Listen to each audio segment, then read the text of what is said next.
aims to build a circular farming system where what once harmed the environment now helps it recover.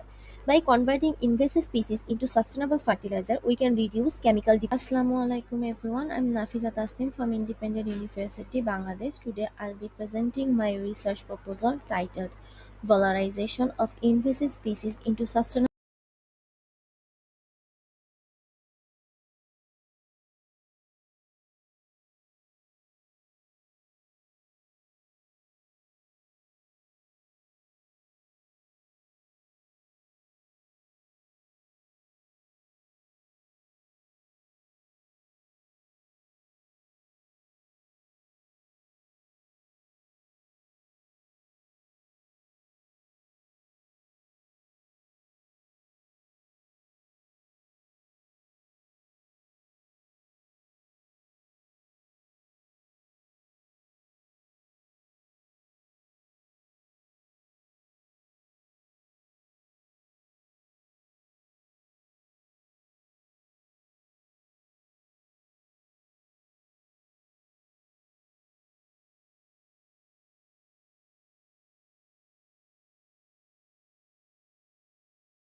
Hello, this is Ajoy Khetan, Sir Sulimullah Medical College from Bangladesh.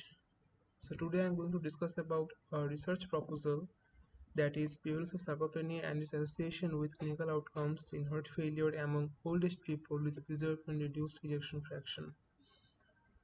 We all know that in heart failure is basically a group of syndrome that may persist for a long time and which is characterized by increased heart rate and fatigue. Sarcopenia is basically the age-related involuntary loss of muscle mass, and its commonest and advancement are significantly linked with coinciding precipitating factors or the risk factors.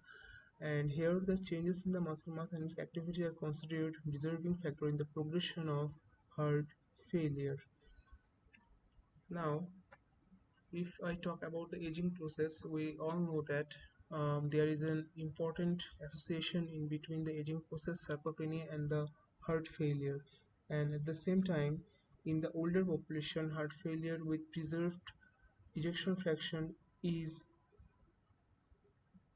ubiquitous, and the myocardial energy substrate and response to interventions of patients with heart failure with preserved ejection fraction that differ from those of patients with heart failure with reduced ejection fraction.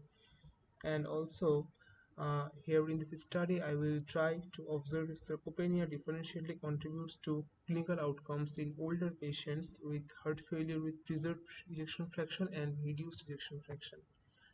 Here I have done a few literature review in which I have found out the differences between the heart failure reduced and preserved ejection fraction, where I have observed that I've tried to observe that, or in the first literature review I have observed that in case of heart failure with reduced ejection fraction, there is a hypercatabolic state that results in cachexia, and in case of heart failure with preserved ejection fraction, basically it shows comorbidities like obesity and diabetes mellitus. So my research question is, there are two types of research question I have basically tried to put on here. One is zero and final research question. Zero research question is there an association between heart failure and sarcopenia? And my final research question is, how does sarcopenia affect the outcome of heart failure with preserved and reduced ejection fraction among old age people? My study objective is basically the to estimate the prevalence of sarcopenia among old age people with heart failure and comparison between heart failure with reduced and preserved ejection fraction along with left ventricular of ejection fraction. So for this purpose, I have used a proposed method which includes study design, participants, few criteria, study area, data collection method, and data analysis management plan. So for this purpose, my study design is basically a cross-sectional study that I have been followed with observational study, and the participants for the study are about 200 old age people. There are few inclusion and exclusion criteria that have been mentioned here, and also if I talk about the study area, the study area is basically will be conducted in the tertiary level hospitals of Dhaka, Bangladesh, and I will try to collect the data by SARCF questionnaire used by SARCF questionnaire, and I will do the data analysis program by the Stata version 17 analysis, that is the descriptive analysis, where I will try to express the data by mean plus minus standard deviation by using variables and chi-square. So I am expecting that the outcome um, should be a comprehensive evaluation of the prevalence of sarcopenia and its association with heart failure. And there are some potential limitations as well, as my study is confined to oldest people. The finding cannot be generalized to younger heart failure patient. So I conclude that sarcopenia is highly prevalent among those with heart failure. There is urgent need of incorporate screening and diagnosing sarcopenia as a regular practice and on a large scale in these patients, which will help in guiding management. So my post-program plan is I will try to publish it on a journal paper, and I have also mentioned here the time that is required. It's needed about 11 week of time for my final proposal submission. So here are some references that I have used, which you may see here. So thank you very much for your patience. Assalamu alaikum everyone. I'm Anika Zaheen, a postgraduate student of Department of Biomedical Engineering at BUET. Today, I will present my research proposal on integrating whole genome sequencing and machine learning for early detection of breast cancer. Breast cancer. Breast cancer is the leading cause of cancer-related deaths among women globally, with an esteemed 685,000 deaths annually. Early detection of improved treatment options have significantly reduced mortality rates. Some genetic risk and genomic advances. Breast cancer affects women worldwide with over 2.3 million cases. Traditional screening like mammography detects cancer mainly at advanced stages. BRCA1 and BRCA2 mutations account for only 5 to 10% of breast cancer cases. So what is our research problem? To develop a machine learning based model that leverages whole genome sequences data to predict breast cancer risk, addressing the limitations of current screening methods focused on BRCA1 or 2 mutations and mammography. These are the literature review I have done. There are some topics, key findings, and limitations. So let's move on. Key research question for breast cancer study. Number 1 is which novel genetic markers can be identified in whole genome sequences data related to breast cancer? Number 2, how can machine learning models effectively analyze genetic data to assess breast cancer risk? Number 3, how does the predictive accuracy of machine learning models compare with current genetic screening? Whole genome sequencing. Whole genome sequencing is a powerful tool that analyzes the entire DNA sequence of an individual's genome, providing a comprehensive view of genetic variations, including single nucleotide polymorphism, structural variants. It can reveal not only the well-known mutations in BRCA1 or 2, it can also include rare variants and genetic markers. So what is our study objective? To predict genetic markers linked to breast cancer susceptibility using whole genome sequencing data, develop machine learning models to predict breast cancer risk from genetic and clinical data, compare predictive performance of machine learning models with traditional methods, evaluate the potential of these models for personalized cancer screening and prevention. So what is the limitation of current screening methods? It only focuses on some genetic testing and mammographic imaging. Also, it detects only early stage breast cancer. There are challenges of whole genome sequences data as well. These are extremely large and complex genetic data sets which require advanced analytics, and it is difficult to extract meaningful risk patterns without sophisticated tools. So what's the solution? Solution is machine learning, because it is capable of handling high-dimensional genetic data efficiently, improves accuracy of breast cancer risk prediction and early detection. Also, it enables personalized preventive care based on integrated genetic methodology. Number 1 is participant requirement. Enroll 1,000 participants. Here, 500 are breast cancer patients and 500 healthy control matched by age, ethnicity, and gender. Number 2, whole genome sequencing. Perform 30x coverage sequencing aligned to the human reference genome. Number 3, variant calling. Identify SNP indels using some breast cancer genes.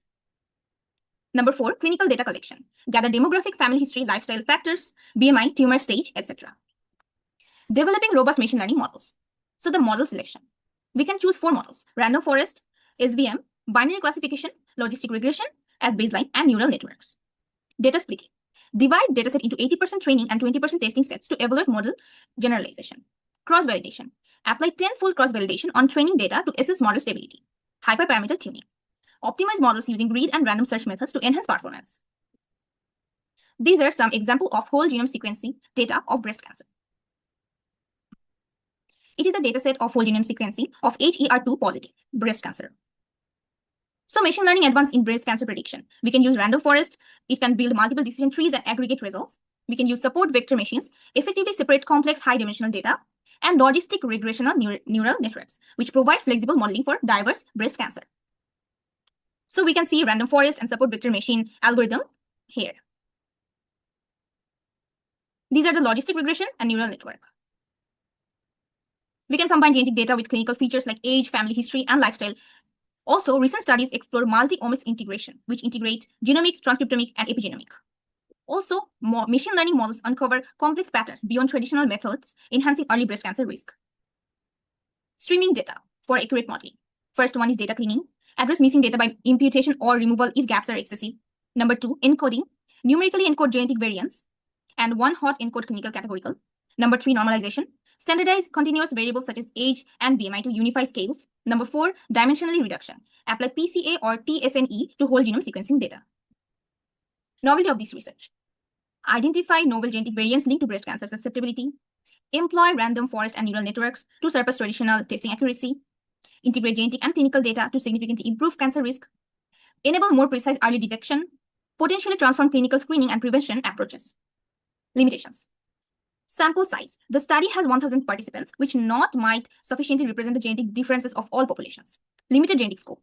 Although this analysis is based on established breast cancer-related genes, there are probably other genetic markers as well. Model interpretability. Machine learning models such as neural networks and random forest are effective at prediction, but they may not be transparent, which makes it difficult to describe. Conclusion. The objective of this study is to create a machine learning model capable of combining whole genome sequencing data in order to infer breast cancer susceptibility. Through the application of sophisticated computational methods, we believe that we will be able to discover new genetic markers that would result in better early diagnosis and risk assessment that is individualized. This study can transform the breast cancer screening to provide a holistic and evidence-based approach to preventing cancer. This is the research timeline and key milestones. Thank you so much. Assalamu alaikum. Greeting, my dear respected judges. Myself, Apurbo Kumar, representing Bangladesh University of Engineering and Technology. Today, I am honored to present my research project titled Emotion Recognition in Human Speech using Deep Learning Approaches. This project was developed under the Artificial Intelligence domain for the International Academic Research Competition 2025. My work focuses on enabling machine to not only understand what we say, but also how we feel, a step toward building truly empathetic AI system. Let's begin by exploring the motivation behind this research. Human communication is more than words. Our tone, rhythm, and pitch reveal emotion. Recognizing these cues can revolutionize mental health care, education, and human interaction. Yet, most existing AI focuses only on text-based sentiment analysis, ignoring the emotional depth in voice. My research fills this gap by teaching AI to interpret vocal emotion through deep learning models, allowing technology to truly listen like humans. Existing models struggle with speaker diversity, accent, and noise. My project solved this through 4 main objectives: develop a hybrid CNN RNN model for robust emotion classification, achieving almost 90% accuracy on the RAP-based dataset, building a real-time gradient interface for live detection, apply it to education, healthcare, and AI interaction. The ultimate goal, not just accuracy, but human-centered understanding. Earlier systems relied on handcrafted features like pitch and energy, effective in labs but weak in real life. My model unites CNN's spectral learning and RNN's temporal learning to capture both tone and emotion flow.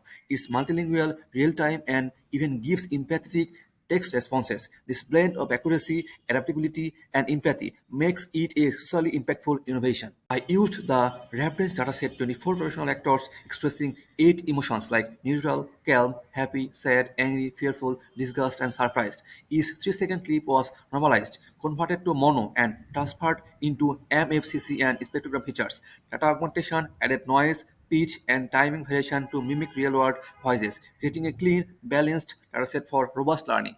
Hybrid model has 5 layers: Con 2D, ReLU for spectral features extraction, Maxpooling 2D for reduction, LSTM layers to capture emotion over time, dense and softmax layers for classification. The CNN learns tone and RNN learns flow. Together, they hear, understand, and feel.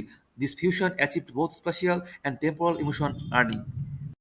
The hybrid model achieved almost 90% plus accuracy, outperforming CNN 82% and RNN 85%. It maintained a fast 25 ms inference speed, ideal for real-time emotion tracking. The training curve shows strong generalization, and the confusion matrix highlights reliable classification across emotions, with only minor overlap between calm and neutral. The system balances accuracy and interpretability, ideal for development. Here we see the input waveform, a 3-second speech sample showing emotional pitch variation. After preprocessing, is fed into the CNN-RNN model, which output probability for 8 emotion. In this example, sad is predicted with 55% confidence, showing that the AI perceived emotional blends, not just labels, just like humans. The trained model was deployed using radio wave interface. User can speak live or upload audio, and the system instantly predict the emotion. It also provides contextual suggestion. For instance, if sad is detected, it may say, "Take a deep breath" or "Talk to someone you trust." This turns emotion detection into an empathetic two-way interaction. This highlights how the proposed deep learning model surpasses traditional machine learning. Traditional systems rely on manual feature extraction and achieve only 70 to 75% accuracy, while my hybrid CNN-RNN model automatically learns features and achieves around 90% accuracy. Unlike older models, it supports temporal learning, enables real-time emotion tracking, and even provides empathetic responses. Overall, its process lingual, scalable, and socially impactful, especially for mental health and education application. Future goals include expanding to Bangla dataset for cultural accuracy, adding facial emotion recognition for multimodal AI, adopting transformers like AudioBird for context-aware analysis, and deploying on mobile devices for healthcare and education. This will transform it into a real-time, culturally adaptive multimodal AI system. To conclude, this project proved that AI can understand emotion, not just data. The hybrid CNN RNN achieve strong accuracy and empathy, with application in mental health monitoring, emotion-aware learning, and human AI communication. This works takes AI one step closer to being emotionally intelligent, creating machines that don't just compute but truly connect. Thank you. Hello everyone, my name is Chadaphatsanan. My topic is the utilization of plant-based material for the repair and replacement of cardiac valves. As we know, cardiac valve leakage is a common cardiovascular disorder that can lead to heart failure and reduce quality of life. Traditional intervention include mechanical valves requiring lifelong anticoagulation and animal-derived biological valve facing issues such as degeneration, immune response, high cost, and ethical concern. Recent advances in tissue engineering suggest that plant-based biomaterials such as polylactic acid from corn and arginate from algae and nanocellulose could provide sustainable biocompatible alternative for valve repair and replacement. So my study here is aimed to explore the potential of this plant-derived material to serve as safe and effective scaffold or patches for cardiac valve application. The question followed: first, which plant-based material demonstrate mechanical properties suitable for cardiac valve repair or replacement? Second, how do plant-derived material compare to conventional biological and mechanical valve material regarding durability, elasticity, and hemocompatibility? The third is, can surface modification or composite strategies improve the biocompatibility and performance of plant-based materials in cardiovascular applications? From previous research, we found out that traditional heart valve have clear limitation. Mechanical valve require lifelong anticoagulation, and biological valve from animal deteriorate over time. Plant-based material have emerged as promising alternative. In Corazon Kingdom, using the cell-like plants as perfusable tissue engineering scaffold show that the cellulose plant leaf can support vascularization and cell growth. PLA scaffold provide mechanical support and biocompatibility for soft tissue engineering. Alternate hydrogel support endothelialization in cardiac patches. Together, this study highlight the potential of plant-derived biomaterial to overcome the limitation of conventional valve and guide future cardiac valve repair. The first step involves identifying and sourcing plant-derived polymers such as PLA, nanocellulose, and arginate. These materials chosen for their biocompatibility, biodegradability, and potential mechanical strength. Each polymer will be characterized for property like molecular weight, crystallinity, and solubility, which influence how the material behave under physiological condition. This ensures that only suitable candidates move forward in the study. Once the material are selected, they will be processed into structures suitable for cardiac valve repair, such as scaffold, hydrogels, or composite patches. Techniques like electrospinning, 3D printing, or free dyeing will be employed to create porous architecture that mimic the native wild tissue. Controlling parameters such as pore size, thickness, and overall geometry is crucial to replicate the mechanical environments of the heart and ensure proper blood flow. To determine if the fabricate material can withstand the mechanical demands of cardiac valve tensile elasticity measurements, pressure tests, and fatigue testing will be conducted. These tests stimulate the repetitive opening and closing cycle of a valve. For a more realistic assessment, dynamic flow experiments in a pulse duplicator system may be used, which allow visualization of valve motion under physiological pressure. This step identify material that are strong yet flexible enough to function in the heart. Because blood-material interaction are critical, the surface of this material will be modified to enhance the hemocompatibility. Coatings such as collagen, fibrin, or heparin, or chemical cross-linking can reduce thrombogenicity and improve cellular interactions. Characterization of the modified surfaces, including measurements of roughness, hydrophilicity, and protein absorption, ensure that the modification achieves the desired biological effects. The next step is to test how blood and endothelial cells interact with the material. Platelet action and activation, clot formation, and endothelial cell attachment and growth will be assessed under both static and dynamic flow conditions. Techniques like fluorescent microscopy and live blood cell assays provide detailed information about how well material support cell viability and prevent clot formation, which is essential for self-implantation. Finally, all mechanical and biological data will be analyzed and compared with conventional valve materials such as bioprosthetic or mechanical valves. Statistical analysis will identify which material performs significantly better or worse. The goal is to determine which candidates are most promising for field survival testing, ensuring that only material with both mechanical integrity and hemocompatibility at once to next stage of the research. What we expect to see is identification of plant-based material with adequate mechanical and hemocompatible property for cardiac valve application. And the second is a comparative framework highlighting implementation and modification need for clinical translation. Potential limitations include mechanical strength and durability.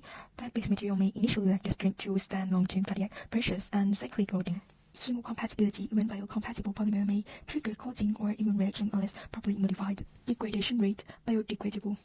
Material may degrade too quickly or inconsistently reduce their effectiveness as well-used efforts. Translational gap in vitro finding may not fully predict in vivo performance. Extensive preclinical testing would be required. The last one, variability in plant-based polymer extraction or processing could affect the consistency of results, which is material sourcing and reproducibility problem. Sustainable plant-derived materials such as PLA nanocellulose and alginate demonstrate substantial potential for transforming cardiac valve repair and replacement by vigorously evaluating their mechanical resilience, hemocompatibility, and amenability to surface modification. So initial mechanical and hemocompatibility testing within 6 to 8 months, and optimization and comparative analysis within 12 months.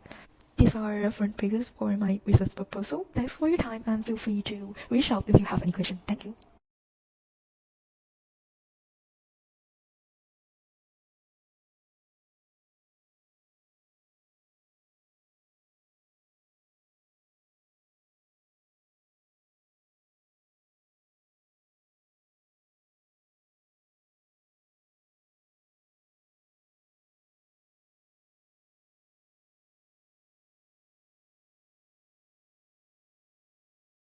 We humans often believe that we live on this planet alone, but is that really true?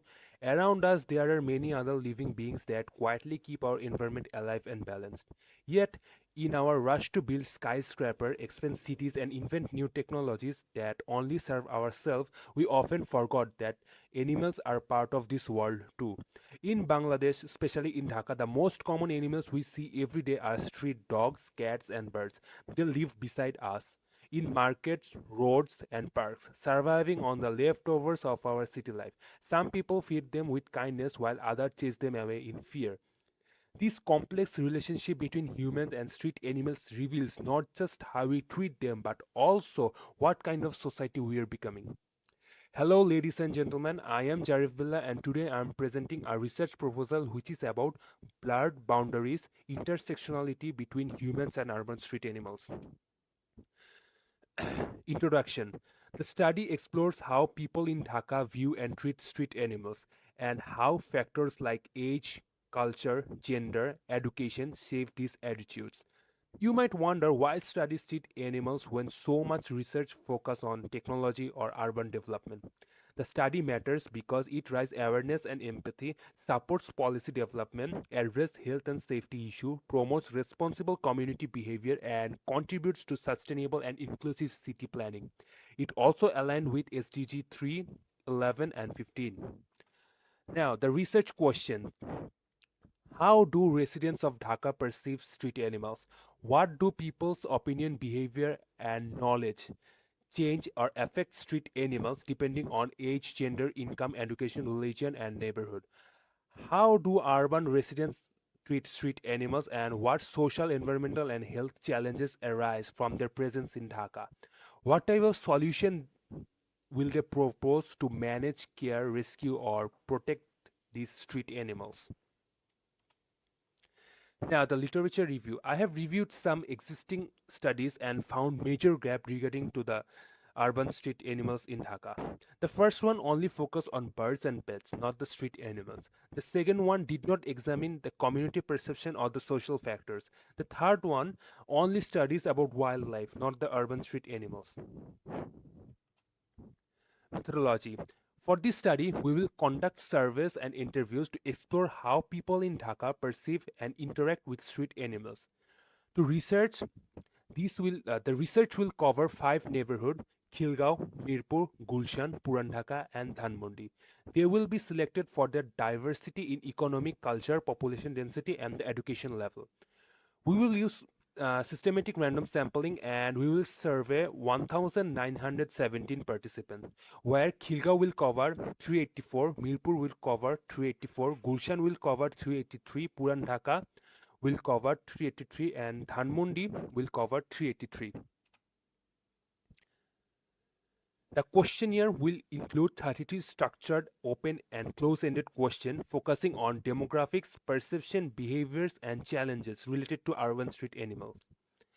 For data analysis, we will use Excel for cleaning and descriptive statistics, and SPSS for advanced analysis to identify the links between demographics and perceptions. We will also maintain strict ethical standards. All participants will give informed consent, and their privacy will be protected. No photos or videos will be taken without their permission.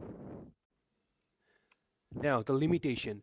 People who are rarely outside or hard to find might not be included in this research or the interview, so their opinions are missing. The sample may not be statistically representative of broader Dhaka population.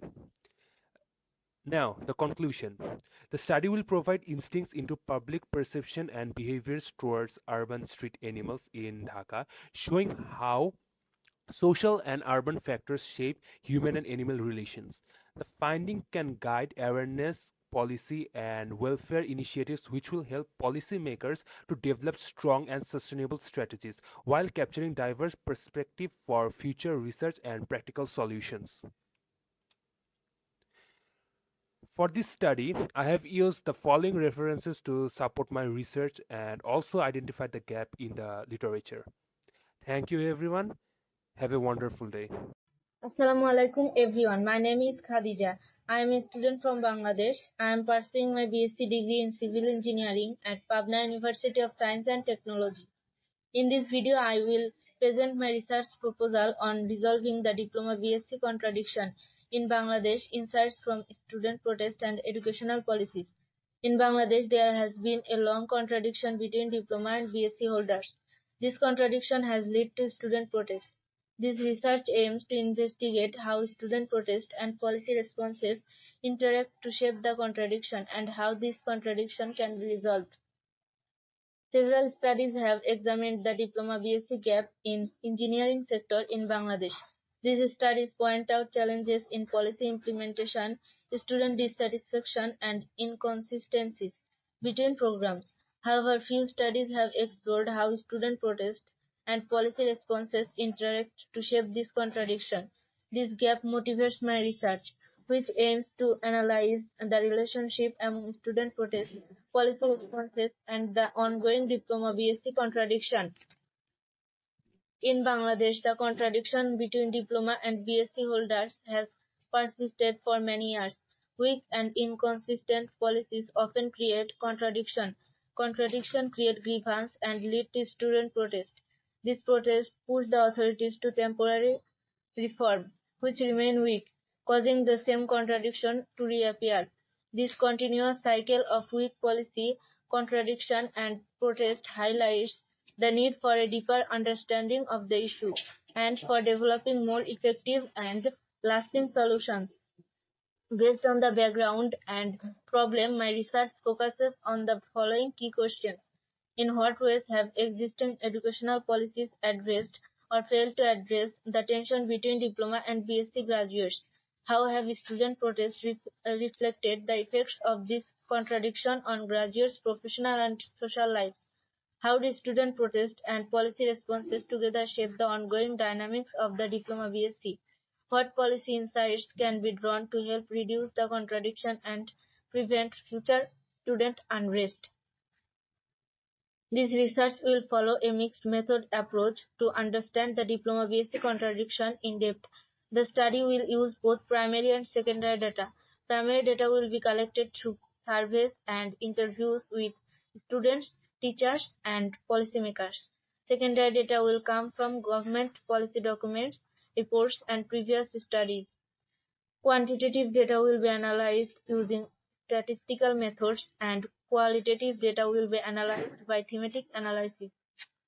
This study is expected to provide new insights into the relationship among student protest, policy responses, and contradiction in both educational and job sector. This research will highlight policy evaluation insight, social and professional impact analysis, understanding protest policy interaction, and policy recommendation framework. My research is a type of cause and effect study. Here, policy is a cause and student protest is the effect of the Diploma BSc contradiction. The findings of this study are particularly relevant to present context of Bangladesh. This research will provide valuable insights for educational institutions, employers, and policymakers. These are my references for my study. Thank you, everyone. Hello everyone, this is Mahiya Mannan and my research is regarding exploring the correlation between caffeine consumption and academic performance among private university students. I'm Mahiya Mannan from North South University, Bangladesh.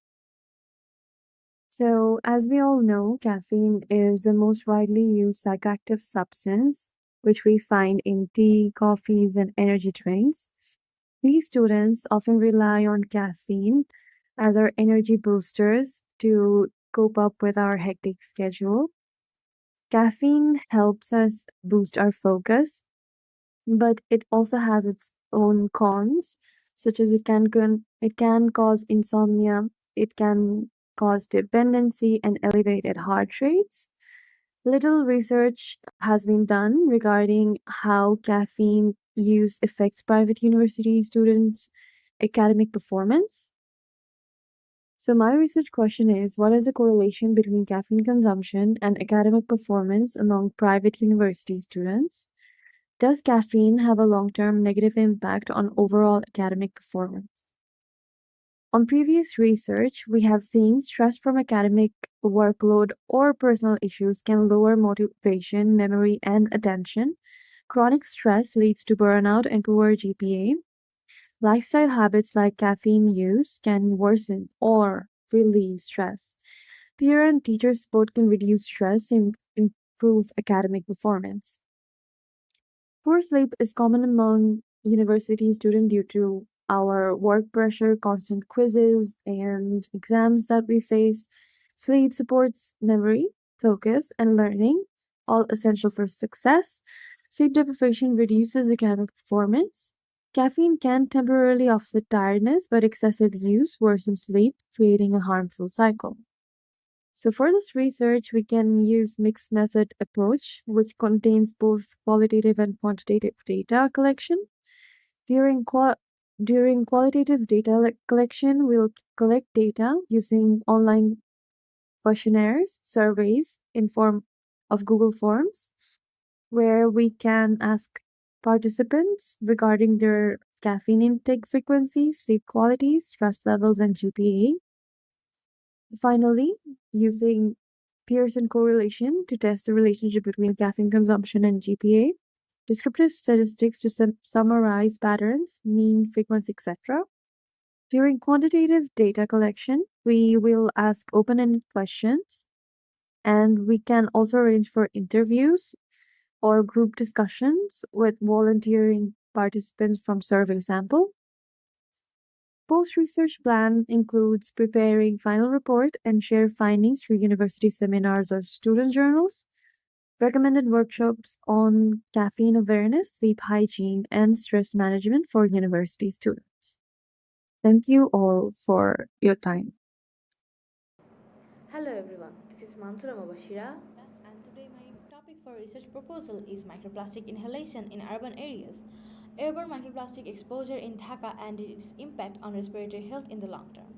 So the question I bring to you today is, to what extent are we humans residing in Dhaka being exposed to airborne microplastic, and what are the potential associations between exposure and the respiratory health outcomes?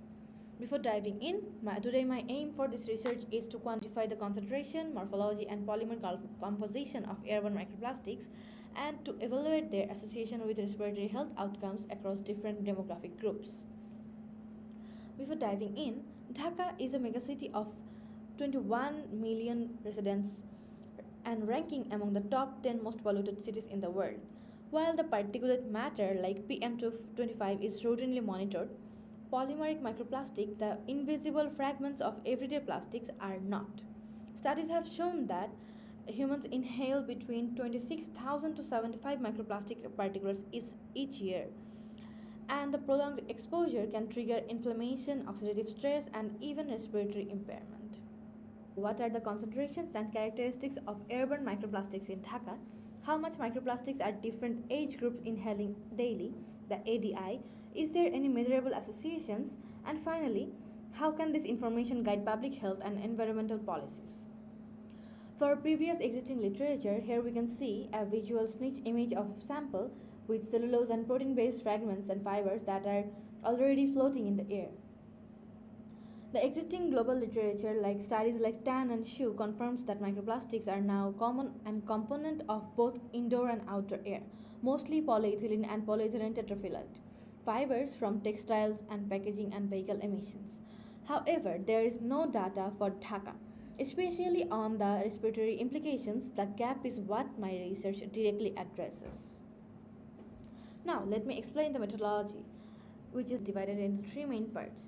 The air samples will be collected from 5 house clusters of high traffic and population density, and each sampler will be tuned through quartz and PTFE filters, which pore size between 0.5 to 2 micrometers, ensuring efficient capture of even the finest particles.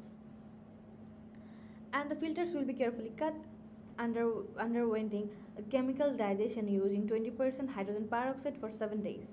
The next step would be sampling the ultrasonicated for 30 minutes and heated for 70 degrees Celsius for 1 hour to ensure complete background of the biological materials. Following digestion, the particles will be separated using a sodium chloride solution and then centrifuged. To ensure accuracy, each suspected microplastic was performed during FTIR, Fourier transform infrared spectroscopy. Parallel to environmental sampling, health data were collected from citizens. Respiratory symptoms, smoking habits, occupational exposure, and cooking environment, a smaller subset also underwent tests to assess the lung performance. The methodology of data collection framework was done using softwares and validations. Here is a summary of the methodology from site selection to health risk estimation. The whole pathway should take around approximately 16 months, and the expected results would be higher concentration prediction during dry winter month due to low rainfall and strained air. Correlation will be anticipated between high inhalation of exposure and respiratory symptoms prevalence. Compared to traditional visual inspection of Raman-only methods, my FTIR SIM approach offers greater precision, less structural damage, and polymer-specific conformations. This ensures we can distinguish true plastics from dust and organic fibers, a limitation common in older studies. To conclude, the airborne microplastics are unseen yet growing threat to the health of Dhaka city's citizens. This research provides the first evidence connecting their presence in air with potential respiratory effects by combining advanced analytical techniques with public health insight. The study reinforces that the clean air is not a luxury, it's a public health necessity for the future of Bangladesh. Thank you for staying with me. This is my reference used in the whole research paper, and if you have any queries, you can mail and contact me. Thank you so much. Assalamu alaikum everyone. My name is Jonaidul Islam. I am from Bangladesh University of Professionals BUP. Today I am submitting this video for International Academic Research Competition 2025. While global media experiments with synthetic voices, 64% of audiences say AI-generated content makes them trust news less. That global distrust drives these studies' urgency. Literature review. Research in PLOS 2025 found audiences rated AI clone voices are realistic but emotionally cold. Literature review phase 2. There are some critical gaps in current literature, local context, qualitative insights, ethics and psychology, the evolution of AI and its societal echoes, perceptual challenge, trust deficit, and ethical and legal notion. Research problem. Why this research is urgently needed in Bangladesh? Media, trust culture, emerging risk, and academic gap. Anchors like Sheikh Shiraz or Samia Rahman are viewed as symbols or credibility. AI cloning these trusted voices could enable misinformation or political manipulation. But so far, no local empirical study has examined this threat. That's why this research is urgently needed in Bangladesh. Research question central. Independent variable, voice type is human versus AI clone, dependent variables, public trust, ethical acceptance, etc. The core inquiry of the study is to what extent does the use of AI voice cloning of news anchors affect public trust, perceived credibility, and ethical acceptance of broadcast journalism among Bangladeshi audiences? Then research sub-questions. First, can audiences distinguish real from AI clone voices? Second, how does voice type alter perceptions of trust and sincerity? Third, what ethical or professional concerns emerge? And finally, how should Bangladeshi media manage responsible AI integration? Theoretical foundation. This study combines source credibility theory (SCT) and the technology acceptance models (TAM). Methodology overview. A sequential explanatory mixed method design will be used. Phase 1. A quantitative experiment with 300 Bangladeshi news consumers across Dhaka, Chattogram and Rajshahi. Phase 2. Qualitative interviews with 20 journalists and policymakers to interpret ethical perceptions and emotional responses. Quantitative phase methodology part 1. We can see that some data collection tool and then experimental design, data analysis and stimuli. Quantitative phase methodology part 2. Our participants are 20 semi-structured interviews, 5 policymakers, 5 editors and lastly 10 general viewers. Expected outcomes. We expect AI voice use to reduce trust by 20 to 30% once disclosed, confirming that emotional connection drives credibility.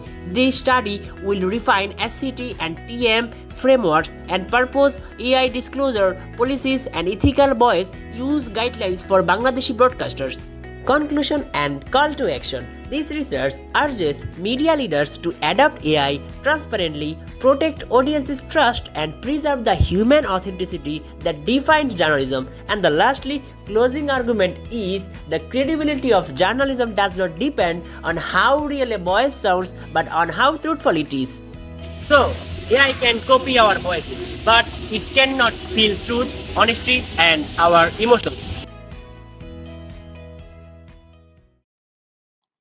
Greetings, my name is MD Sakib from Government Titumir College in Bangladesh. Today I present my research title, The July Revolution of Bangladesh, Socio-Political Context and its Impact on the Liberation Movement. This study has been submitted for IARCO 2025 under the Sociology category. Research problem. The July Revolution of Bangladesh has received very limited academic attention compared to landmark events such as the 1952 language movement and the 1969 mass uprising. yet it was shaped by decades of political, economic, and cultural marginalization in East Pakistan. I argue that studying this revolution is essential for understanding the deeper roots of Bengali nationalism and the trajectory that led to independence in 1971. Research question. This research therefore seek to answer several key questions. What were the social and political contexts that give rise to the July Revolution? How did the revolution influence Bengali nationalism and the growing demand for independence? What role did it play in the broader liberation movement? And finally, how has its legacy been remembered and interpreted in history? The main objective of this study are threefold. First, to identify the social and political cause of the July Revolution. Second, to analyze its impact on Bengali nationalism and independent movement. And third, to assess its contribution to the broader liberation struggle. In terms of methodology, this research applies a qualitative design. Data are collected through historical documents such as newspaper, political pamphlets, and memories, as well more than 10 interviews with activities, freedom fighters, and historians. Additionally, two focus group discussions are conducted to capture generalizations, perspectives on memory and experience. Purposive sampling is applied and the collected data are analyzed thematically using both inductive and deductive coding strategies. Significance. The study is expected to provide fresh insight into the socio-political dynamic of the July Revolution. It will contribute to deeper understanding of Bengali nationalism and the path of independence.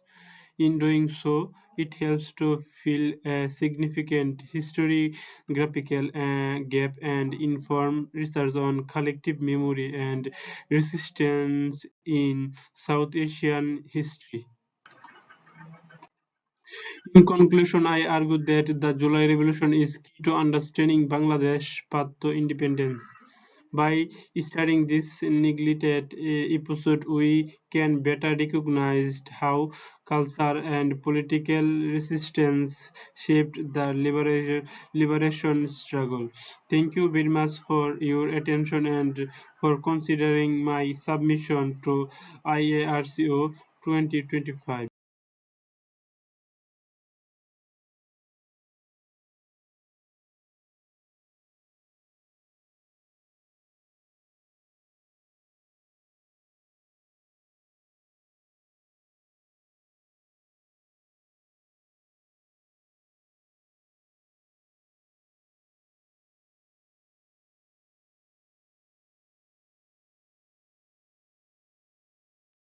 Hello everyone, this is Minhazul Islam Royel and I will be presenting my research proposal on AI-driven real-time fire detection and 3D localization for warehouse safety. Over time, Bangladesh has experienced numerous tragic fire incidents in factories, warehouses, and shopping malls, claiming hundreds of lives every year. Consequently, the market of fire detection and prevention is growing exponentially. These disasters reveal a critical gap. We need faster, smarter, and reliable fire detection systems that can save both lives and property. Our warehouses need an AI-driven solution that detects fires in seconds.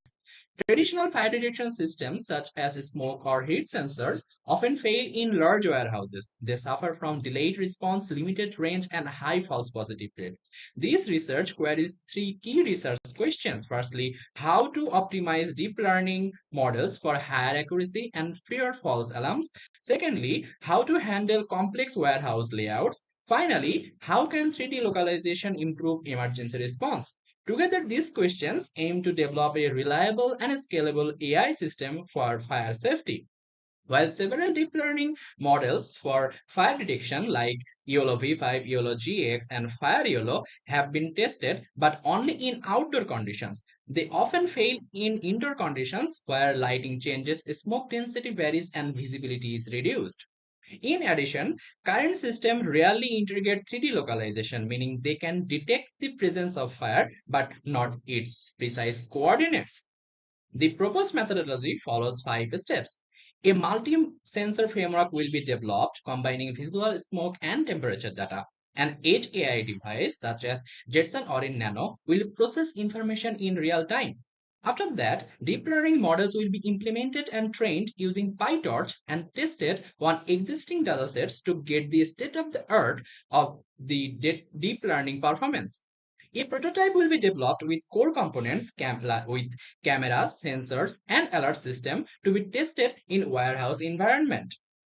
In a warehouse-like environment, a data will be collected via sensors and a novel model will be proposed and the model will be fine-tuned. After the training, the model will be statistically evaluated with the state of the art and it will get a benchmark. In terms of practicalities, the research is designed to be both affordable and implementable. The potential risks such as sensor failures, data leakage will be managed through robust data training and backup communication channels. This research will deliver 3 major outcomes: optimized AI fire detection, reduced false alarms, and improved data detection accuracy, integrated 3D localization, enable pre-process for tracking, real-time performance in complex environment with faster and reliable. In conclusion, the proposed system can dramatically reduce response time, minimize false alarm, and guide emergency team more effectively. Thank you for your attention. Early detection saves life. Hello everyone, I'm Mohima Chakraborty, studying my PhD for IARCO 2025. Every year, millions of people complete their cancer treatment believing they have won the fight. But months later, many of them are told the hardest truth. It's back. Not because the treatment failed, but because something smaller, faster, and invisible had already begun its journey. The process we call metastasis. It's the hidden enemy that medicine still cannot watch in real time. It's where our strongest therapies end and where cancer begins again. I chose this problem because I believe prevention should not end with hope. It should continue with technology. And every data point lies a patient who fought bravely, a family who believed the battle was over.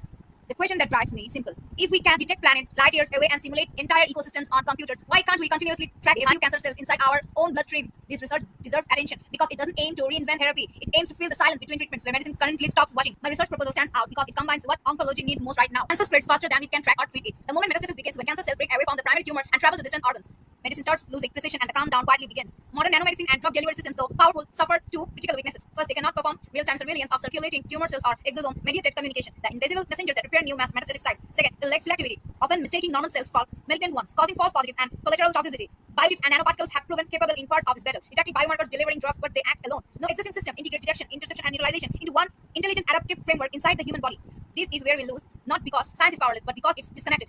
What the world urgently needs now is a multifunctional swarm like biochip network, one that can track, block, neutralize metastasis dynamically and safely before it really spreads. It matters in the fight against cancer. The spread of cancer cells from primary tumors to distant organs is responsible for over 90% of cancer-related deaths worldwide. If you look at global cancer statistics, in 2023, approximately 20 million new cancer cases and 9.7 million cancer-related deaths occurred globally. As per 2050 projection, the World Health Organization predicts that the number of cancer cases will rise to over 35 million, with deaths nearing 18 million, marking an increase of over 75% from current figures. Talking about the impact, in a study of over 1 million US patients with metastatic cancer, 82.6% died due to cancer, underscoring the lethality of metastasis. It often remains undetected until it's too late, with many patients experience recurrence years after initial treatment. The most aggressive and deadliest forms of cancer include pancreatic cancer. This cancer has one of the lowest survival rates among common cancers, with only 7.9 surviving 5 years after diagnosis. This cancer often go undiagnosed until later stages, reducing treatment effectiveness. Only 28% of cases are diagnosed at stages 1 or 2, compared to 54% for all cancers. By acting now, we can develop technologies that not only treat but also prevent spread of cancer, saving millions of lives worldwide. Existing systems like chemotherapy and radiotherapy can shrink primary tumors, but they do not prevent new ones from forming elsewhere. Swarm robotics in engineering has already shown how simple agents can self-coordinate and adapt, yet in medicine we still haven't built such intelligent cooperation at the nanoscale. The truth is our progress has been fragmented. Each discipline has advanced, but they don't communicate. Oncology, nanotech, and AI still work in separate lanes. That's why, despite decades of innovation, the global number of deaths from metastasis has barely declined. It's not because science has failed, but it's because it hasn't yet integrated, and that's where the research begins, uniting what already works into one living network. In the early stages, tumors are localized and treatable. Stage 1 and 2 cancers can often be removed or controlled, but once cells detach, travel through the bloodstream, and form colonies in distant organs, stage 3 and 4, metastasis, medicine starts to lose control. We cannot predict when or how they will escape. We can destroy cancer cells, but not stop their silent migration. Every therapy we have today is reactive. It treats what has already happened, not what's about to. That's exactly where my research enters. The biochip swarm system is designed to fill the critical void, a digital immune network where nanoscale chips sense danger, share information, and respond collectively before metastasis can take hold. And my research stands right on the line, building the bridge. Ends with one central question: can a swarm of biochips driven by swarm intelligence and nanotechnology actively detect, block, and neutralize metastasis before it spreads? More specifically, how can biochip swarms safely detect and stop cancer cells in real time? Can functional modules like CRSPR silencers, exosome blockers, and tracking chips cooperate as one coordinate swarm? And how can safety, accuracy, and doctor supervision can be built into the system? To answer these questions, my study focuses on three main dimensions. First, detection. The model studies how effectively biochips can recognize metastatic signals such as circulating tumor cells, exosome, and specific gene markers. Second, coordination. It investigates whether different modules like GPS-like tracking chips, CRSPR-based gene silencers, exosome blockers, and decoy traps can be integrated to behave as a single swarm capable of targeting metastasis without harming healthy tissues. Third, safety and control. The design introduces verifier swarms, error filters, and human-in-the-loop doctor controls to ensure every action is confirmed before execution, keeping the system both ethical and explainable. This research question is not theoretical; it's computationally testable. Using in silico experiments and AI simulation, the study brings together nanomedicine, gene editing, microfluidics, and bioinformatics into a united swarm framework. I propose designing a biochip swarm, a network of nanoscale chips, each with a unique role, working together. Tracker chips act as the squads. They navigate the bloodstream and identify the earliest signs of metastasis, circulating tumor cells, exosome markers, and abnormal protein signals that predict cancer movement. Blocker chips function like jammers. They disrupt the cancer's secret communication network, the exosomes that carry instructions to prepare new tumor sites, effectively breaking the chain of metastasis before it starts.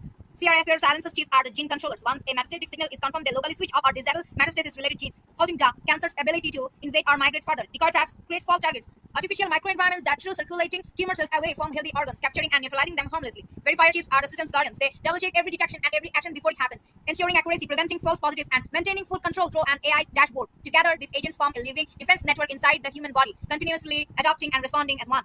By combining all this, the system targets most dangerous stage of cancer, modeled in silico using advanced computational simulation, real biomedical datasets, and AI/ML algorithms, creating a proof-of-concept platform for intercepting metastasis. Firstly, digital twin of the bloodstream. Data from TCGA, GEO, and CTC databases will build a dynamic simulation of the bloodstream. This model captures blood flow, tumor cell release, exosome communication, and biochip nanoparticle interaction, generating synthetic biomarkers such as ctDNA and antigen levels. Intelligent cancer detection. Machine learning models will be trained to recognize cancer-related signals. Their decision will be interpretable using SHAPLI and validated through sensitivity, precision, and ROCA-UC metrics. I'd like to claim that together through the power of AI and biochips, we can build a future where cancer no longer spreads its. Assalamu alaikum everyone. I'm Nafiza Tasnim from Independent University, Bangladesh. Today I'll be presenting my research proposal titled Valorization of Invasive Species into Sustainable Fertilizer. This study began with a simple question: can environmental threats become part of the solution? It explores how harmful invasive species can be converted into organic fertilizer that enrich soil, cut chemical use, and promote sustainable farming in Bangladesh.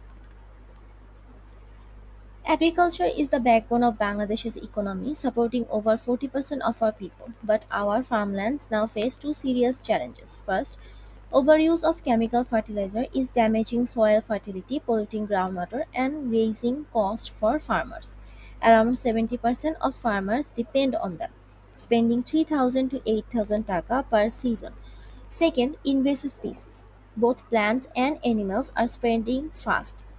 Plants like water hyacinth block irrigation canals and release harmful chemicals.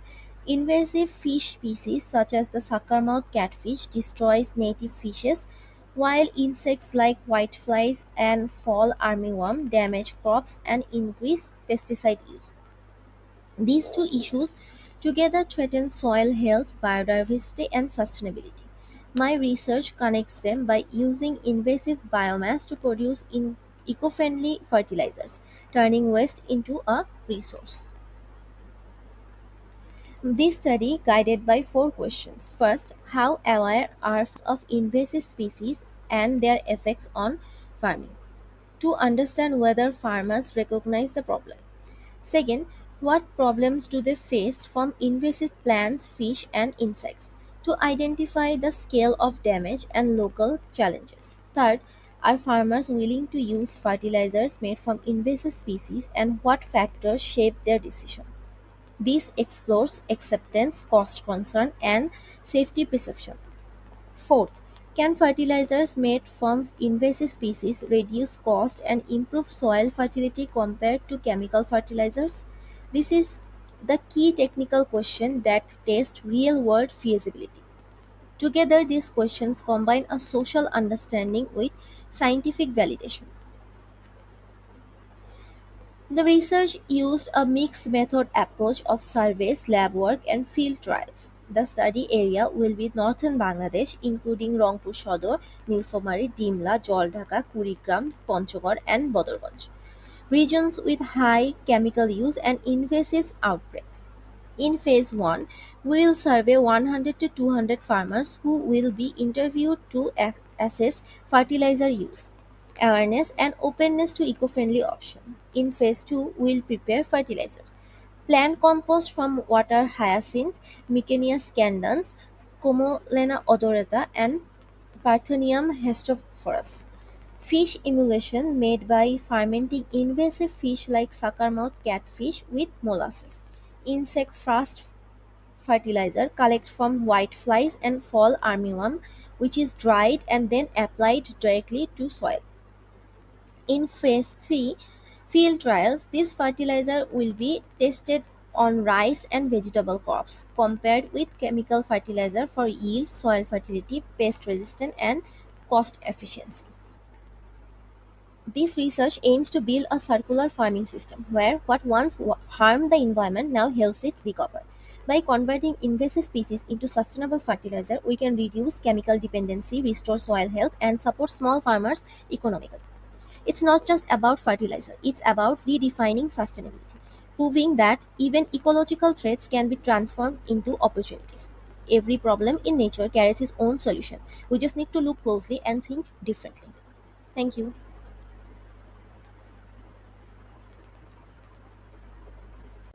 Hello everyone, I'm Pinak Chakraborty from Jagannath University, Dhaka, Bangladesh. It's an honor to share my video pitch for IARCO 2025. My research explores an environmentally responsible approach to nanotechnology titled Tuning the Bandgap of Phytomediated Zinc Oxide and Titanium Dioxide Nanoparticles to Enhance the Photocatalytic and Antimicrobial Performances.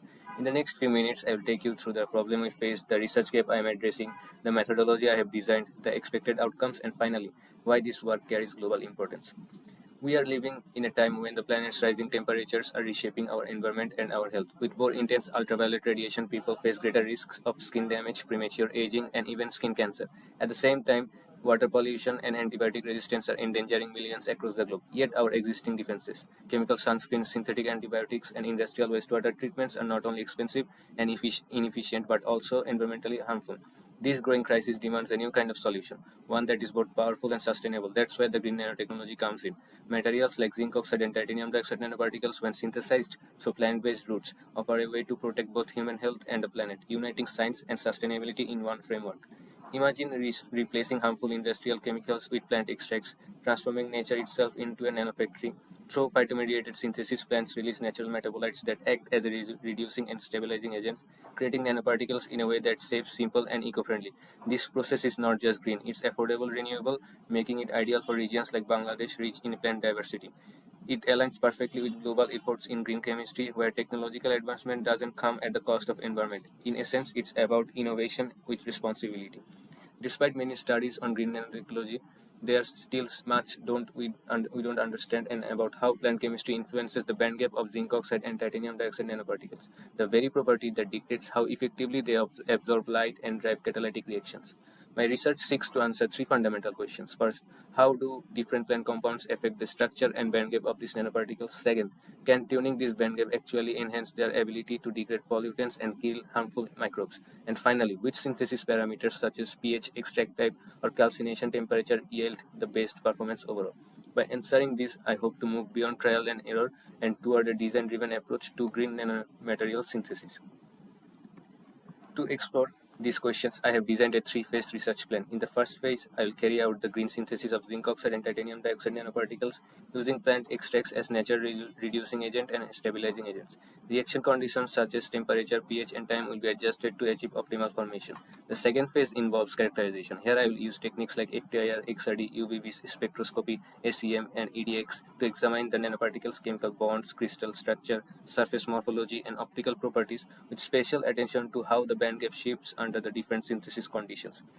Finally, the application phase. Here I will test the nanoparticles' photocatalytic ability to degrade pollutants under light exposure. I will use the UV light and their antimicrobial efficiency also against common pathogens. Through these studies, I aim to identify the synthesis route that provides the best combination of performance, safety, and sustainability.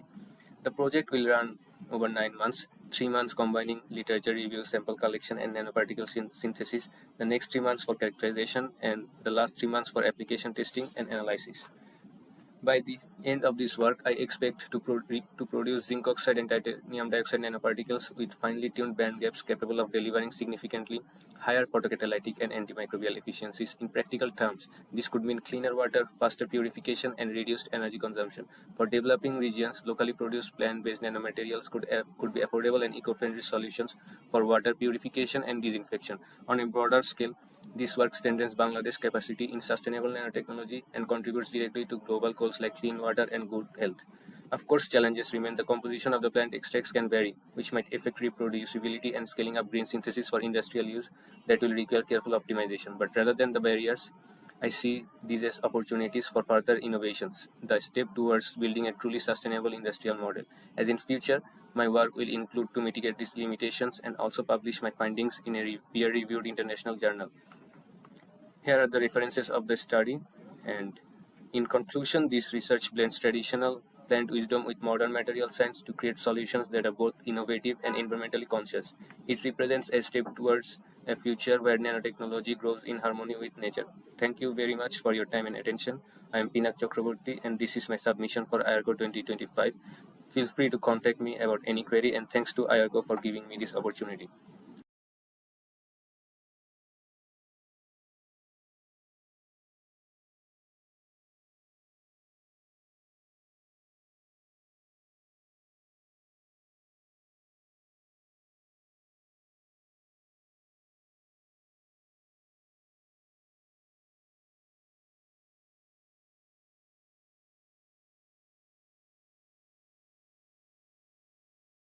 Greetings everyone, this is Rasme Aktar presenting my research proposal titled Implementation of the Miyawaki Method to Enhance Environmental Sustainability in Bangladesh. Bangladesh, like many other developing countries, is facing a serious decline in urban greenery. Rapid urbanization, overpopulation, deforestation, and industrial expansion have drastically reduced green spaces, especially in Dhaka and other major cities. As a result, we are witnessing rising air pollution, urban heat, flooding, and biodiversity losses. According to the Ministry of Environment, Forest and Climate Change, Bangladesh forest area now covers only 17% of the total land, and dense forest coverage is continuously decreasing. These alarming changes threaten both human well-being and ecological balance, making sustainable urban greening strategies absolutely essential. The Miyawaki method, developed by Japanese botanist Akira Miyawaki, offers an innovative and effective approach to create dense, native, and self-sustaining forests within a very short time. It uses local species, enhances soil fertility, and promotes biodiversity restoration, making it ideal for compact urban areas. In cities like Dhaka and Chattogram, Miyawaki forest can help reduce heat, absorb carbon, and improve air quality while also providing a better living environment. The Miyawaki method involves several key steps. 1. Site analysis. 2. Soil preparation. 3. Plant selection. 4. Planting techniques. 5. Mulching. 6. Watering. And 7. Monitoring. These steps ensure rapid growth and sustainability of urban mini forests. This research seeks to answer 3 questions. 1. How does the Miyawaki method contribute to environmental sustainability in cities? 2. Can it improve living quality, biodiversity, and green space? 3. How effective is it in reducing environmental issues like heat and pollution? This study aims to understand how the Miyawaki method can improve urban environmental conditions in Bangladesh. Additionally, evaluate its environmental and social benefits, assess its role in improving life quality and biodiversity, identify challenges in implementation and maintenance. Previous case studies shows that Bangladesh first Miyawaki forest was established in Chattogram through private initiative. Within just 13 months, it became a small dense forest which helped in protecting the environment, local communities and tourism. In Dhaka city, the Rangs Properties Limited applied the Miyawaki method on the rooftop of a building on Bosundhara residential area.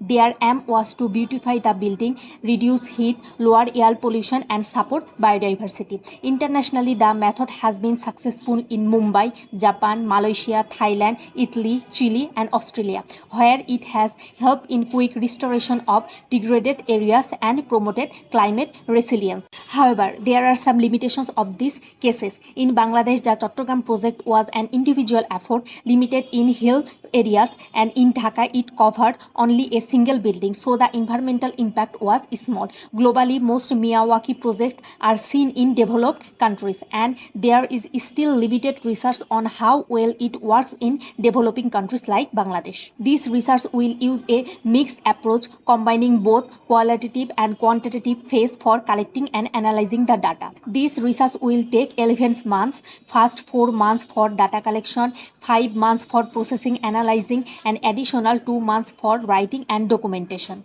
All ethical considerations will be strictly followed and required permissions will be obtained before data collection. Findings will be presented through graphs, charts, and tables for better understanding. The expected outcomes include the creation of dense, natural, and self-sustaining urban forests within limited space. It will help improve air quality, enhance mental well-being, restore biodiversity, and promote community participation and environmental action. Potential drawbacks include that the study mainly focuses on urban areas, so it may not represent rural and hill areas. It may also achieve only partial alignment with all environmental and climate-related SDGs due to the study's limited geographical scope. Through this research, I hope to provide valuable insights that can guide policymakers, urban planners, and environmental organizations to adopt and expand this method across Bangladeshi cities, creating greener, cleaner, and more resilient communities. Thank you very much for your attention. Burning of fossil fuels such as coal, oil, and gas is a major source of air pollution. Burning fossil fuels to generate power. But if we continue on this path and burn the remaining fossil fuels, 3.5 trillion tons of greenhouse gas emissions will be released. Climate change and what happened in Kerb, a lot of people wondering. Fossil fuels are running out of roads, and the sun is rising on a clean energy age. Renewable energy has many benefits. Hydrogen has been hailed as a fuel of the future that could help end the world's dependence on fossil fuels and aid the transition to net zero emissions. But for this hydrogen revolution to take place, some big obstacles need to be overcome. So is the hype about hydrogen justified?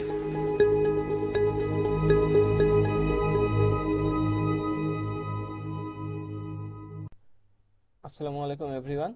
I am Rayhanul Islam Lamun. My institution is Rajshahi University of Engineering and Technology. My research title is Perovskite-based material for sustainable hydrogen production, opportunities and challenges. First, we have to know about what is energy and fossil fuel. Energy powers the modern life. It drives the economic growth, improving life standard and meeting basic human needs like health, food and transportation. Most of the world energy currently comes from the fossil fuel. There are various types of fossil fuel. Most we say about coal, oil and natural gas. Here you can see the global energy consumption by fuel type. We need alternative of fossil fuel. First reason is environmental protection. Fossil fuel cause air pollution and global warming, high carbon emission. Another reason is resource depletion. Fossil fuel are non-renewable and they will eventually run out. Here you can see that the coal will be run out after 139 years later, oil will be run out after 54 years later, and gas will be run out after 49 years later. Then the question comes, then what? Here the terms come renewable energy. Renewable energy is energy derived from natural resource. There are various types of renewable energy: hydro energy, wind energy, solar energy, tidal energy, geothermal energy, biomass energy. Here we tell about hydrogen energy. Hydrogen is used in fuel production, energy and industry sector, industry and feedback stock.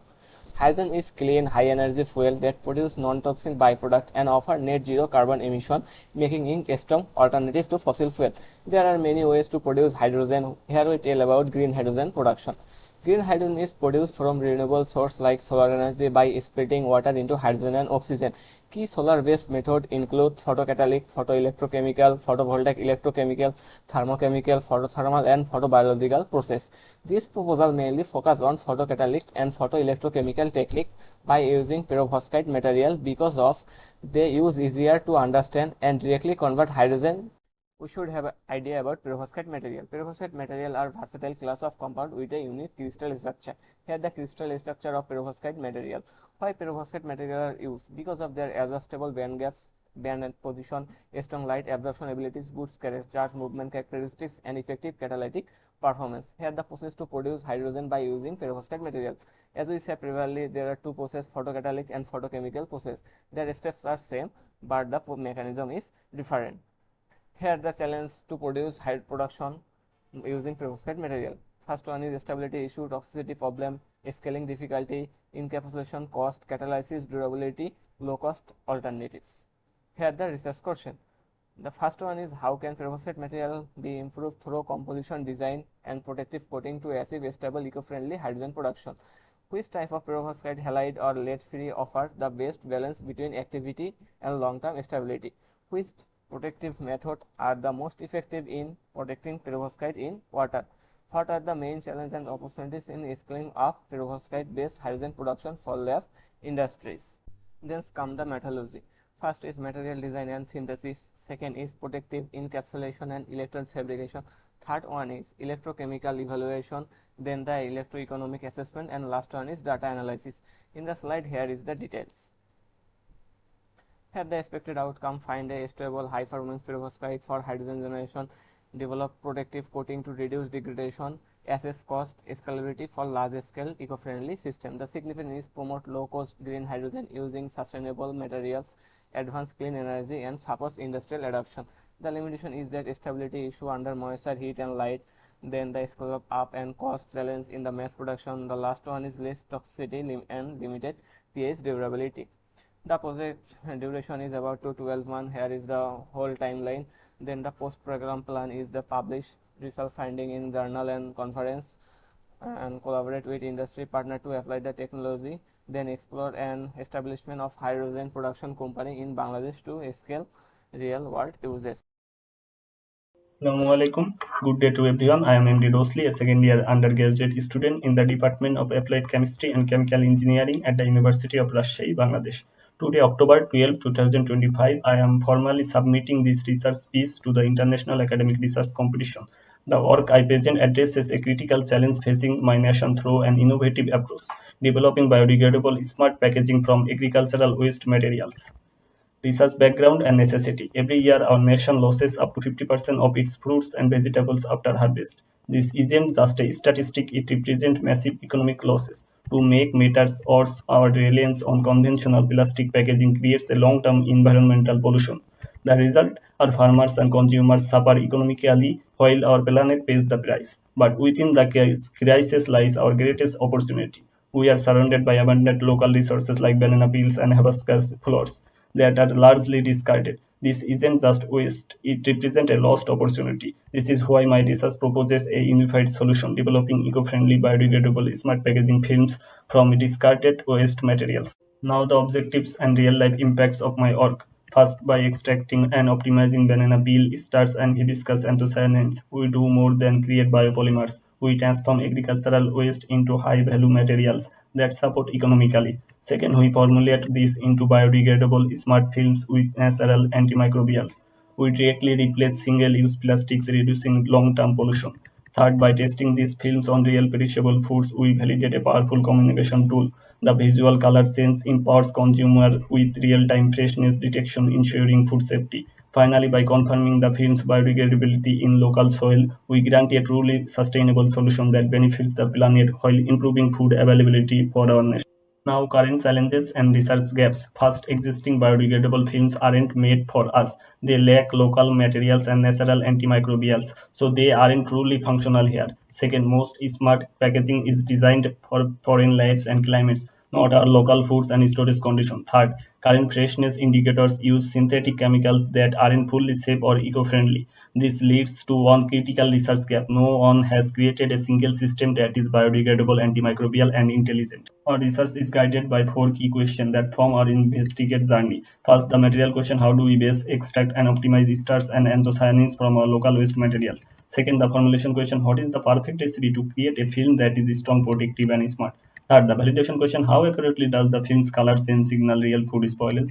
And finally, the sustainability question: how quickly does it biodegrade and how does its environmental impact compare to plastic? Now, research methodology: source materials: collect banana peels and hibiscus from local agricultural waste, extract bioactives, isolate esters using an alkaline method and anthocyanins using an acidified solvent, fabricate film, mix the extracted esters, pigment, glycerol, antimicrobial oils, use the solution casting technique to form a solid, flexible film. Test film properties: analyze the film's extended durability and internal structure using advanced equipment to ensure it is strong and effective. Test smart functionality: validate the film's intelligence by measuring its color change in response to pH and its ability to kill foodborne bacteria. Validate with real food: package actual perishable foods to confirm the film accurately indicates spoilage in real time. Optimize formulation: use statistical analysis to find the perfect recipe for the best film performance.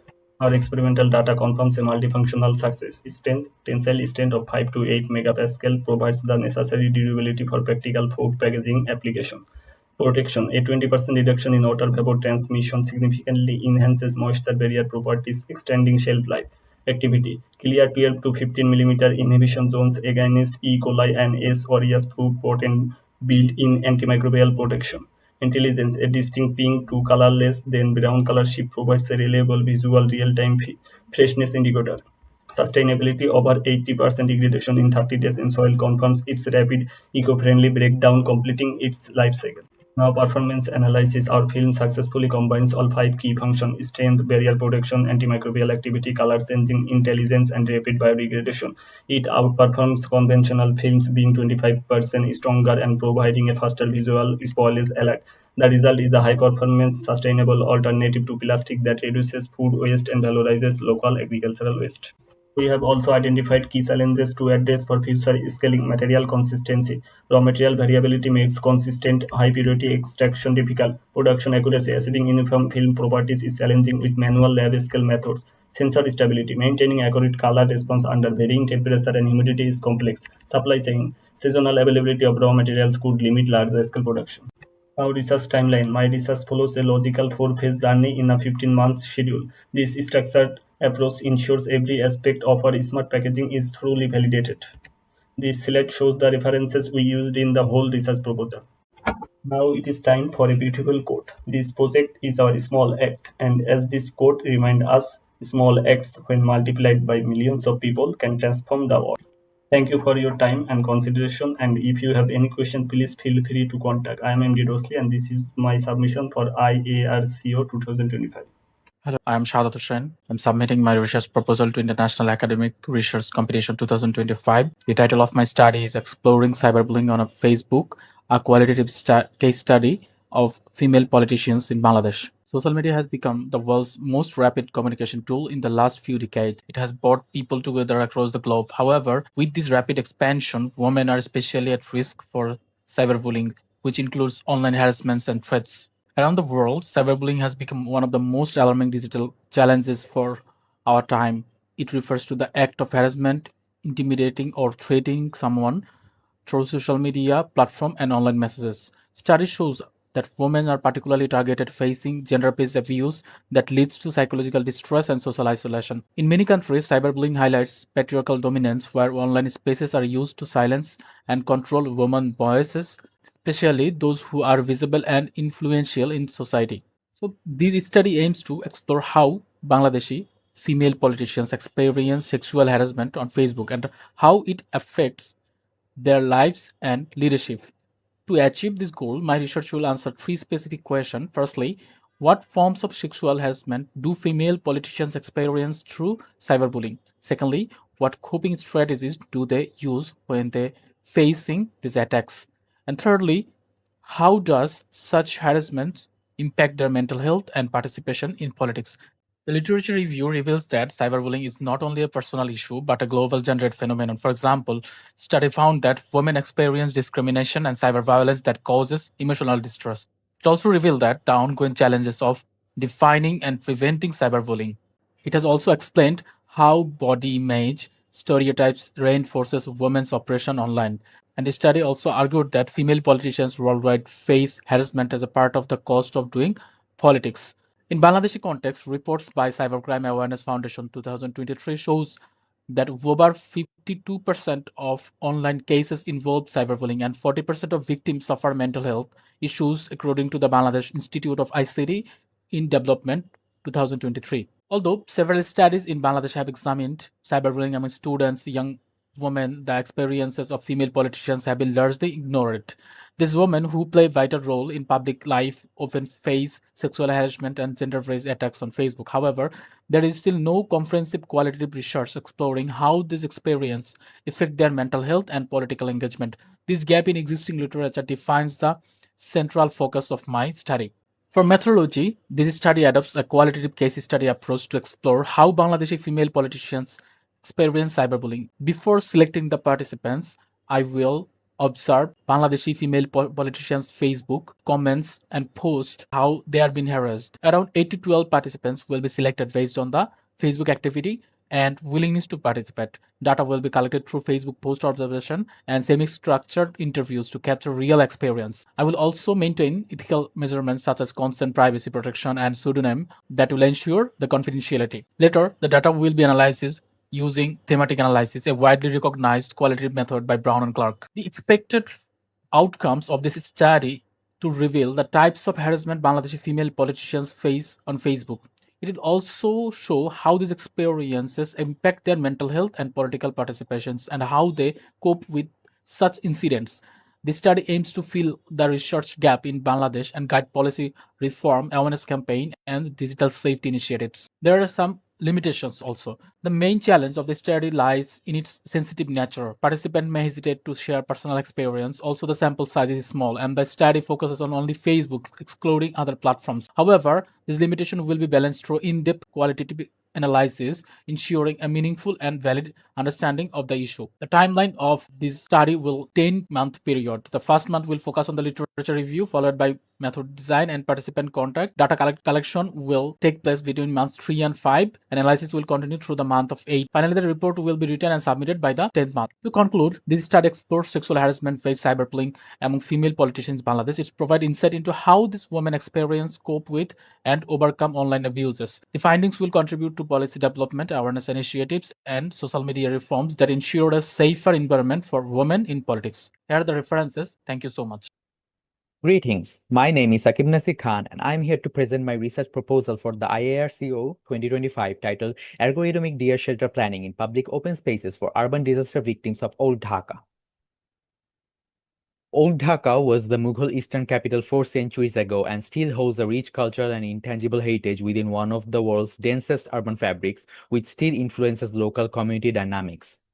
Major earthquakes strike this region almost every century. Old Dhaka in particular is in severe disaster risk from earthquakes and fires due to rapid unplanned urbanization, narrow roads, limited open spaces, and non-compliance with building codes. A study found that approximately 28% of buildings may sustain damage if a 7 magnitude earthquake strikes. After a massive disaster, numerous structures may become uninhabitable, requiring urgent disaster relief or deer sheltering. Usually, temporary shelters such as evacuation centers or tents can serve only for a few months as they offer minimal privacy, security, or environmental protection, while permanent housing may take 2 years or more. So there's a huge gap in between, which can be called shelter gap.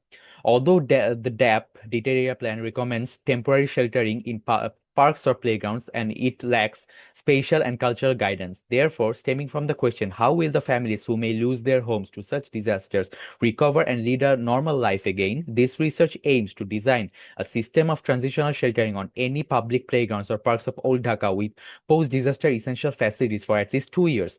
Objectives of these researches are Identify potential open spaces in Old Dhaka that can serve as temporary shelters during emergencies and revert to their original use afterwards. Integrate socio-cultural and intangible heritage values of Old Dhaka communities into shelter design to support faster recovery. Develop algorithmic site planning methods that optimize land use, health, wash, and comfort, such as daylight and ventilation, in line with international humanitarian standards, and ensure that the design strategies are replicable to any site of similar context.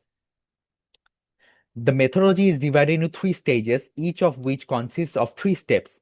They are word vulnerability mapping and vulnerable community identification through literature observation questionnaire survey, sociocultural layers and intangible heritage investigation through questionnaire surveys and focus group discussion, selection and analysis of case sites and surroundings through secondary sources, GS maps and sketches. These are all included in the background and context study. Next, in the case study and shelter standard study, studying national and global cases of deer shelters, focusing on clustering layouts, materials, assemblage, facilities, and amenities through secondary sources. Next step is reviewing UNHCR sphere and Bangladesh shelter cluster guidelines and standards. And the next step is evaluation and documentation of international standards and cases in line with Old Dhaka scenarios through KII and illustrations. In the next stage, design process and optimization, I can venture into input parameters and constraint setups, rule encoding based on existing standards and cases through tools such as Rhino, Grasshopper, Python. Next step is generative algorithmic clustering using multi-object optimization and environmental simulation through Octopus, Climate Studio, and Autodesk CFD. And finally, generation of master plans for 2 case sites with multiple clustering options. The design optimization framework works across 3 levels: shelter, cluster, and community. The cluster layouts will be optimized using independent variables such as door-to-door distance, allocated area per person, etc. Variables that would be optimized are cluster's floor area, shelter to services circulation distance, gap between your shelter and services, etc. International standards define variables such as 45 meters square per person, 1 latrine per 20 people, a maximum of 50 meter to services, etc. Both national and international case studies will also be compared with the standards to calibrate the standards in Old Dhaka's case. The expected outcomes would be optimizing clustering systems, spatially and climatically optimized modular shelter clustering options based on international standards, helping user groups recover quickly and return to usual living patterns. Then, culturally responsive design, socially viable and physically acceptable sheltering solution reflecting cultural significance and intangible heritages of Old Dhaka communities. Then, replicable algorithm and shelter planning system addressing sociocultural characteristics while being environmentally viable and energy efficient. And finally, master plans, detailed plans, and sections communicating design ideas to different stakeholders for implementation. Overall, this research bridges the gap between emergency response and permanent reconstruction, offering systematic, efficient, and dignified transitional solutions that honor the cultural fabric of Old Dhaka while meeting international humanitarian standards. These were my references I used. Thank you for your attention. Hello everyone, this is Samia Azad Ani, an undergraduate student from Bangladesh University of Engineering and Technology. My proposal, Beyond the Body Using Digital Twins to Guide Nanomedicine in Cancer Treatment, addresses a critical challenge in personalized oncology. Cancer treatment remains one of the greatest global health challenges. Clinically established treatments like surgery, radiation therapy, chemotherapy are powerful, but they have a fundamental flaw. As this diagram illustrates, the therapeutic drug attacks and destroys the healthy cells along with the cancer cells. Targeted therapy and immunotherapy, however, ensure destruction of cancer cells only, but leaves with autoimmunity leading to side effects like hair loss and fatigue. Hence, the pursuit of more effective cancer treatments continues. The most promising evolution lies in nanomedicine offering precision-targeted therapy. Nanoparticles like the liposomes shown here can be tailored to selectively bind to cancer markers and deliver sufficient drug doses directly to the tumor site. This active and passive targeting and controlled release dramatically reduces systemic toxicity and side effects. However, developing these specialized nanoparticles involves countless animal testing and clinical trials, making the process slow and expensive. This constitutes the core research challenge, accelerating and personalizing nanomedicine development while reducing the reliance on lengthy empirical testing. To overcome this bottleneck, this study proposes leveraging the predictive power of digital twin. Relevant researches show that existing computational models can validate the physics of nanoparticle transport, adhesion, and detachment. Advanced oncology digital twin framework can simulate tumor response to treatments like radiotherapy and chemotherapy. Patient-specific models can accurately predict organ movement. This existing studies shows the requirement of integrating these models simultaneously to create a personalized biomechanically accurate digital twin that can be used to virtually optimize the design parameters of a novel nanomedicine before synthesis. This study centers on a digital twin of the lung, a common site for metastatic cancer, and on liposomal doxorubicin as the model nanomedicine. This approach is guided by two key questions: the integration blueprint of digital twins to customize nanoparticle design, and the prognostic accuracy over traditional methods. The central pillar of this research is the three-part integration blueprint methodology. The process initiates with acquisition of patient-specific 3D images. Segmentation facilitated by tools like a 3D slicer precisely isolates the organ and tumor geometry. This geometric data then informs a finite element analysis model utilizing software like ANSYS to simulate the mechanical and fluid dynamics of the tissue environment. Next phase involves the defined input parameters for the nanomedicines. These parameters drive simulations of the complex nanoparticle and tissue interaction, tracking systematic distribution, vascular flow, and target site penetration. The simulation yields a predictive algorithm that forecasts the patient-specific therapeutic efficacy. The model must undergo rigorous digital twin validation. Following validation, it integrates machine learning for dynamic analysis and optimization. This integration enables the refinement of parameters like dosage, size, and targeting mechanism virtually, culminating in virtual clinical trials to determine the optimal personalized treatment strategy.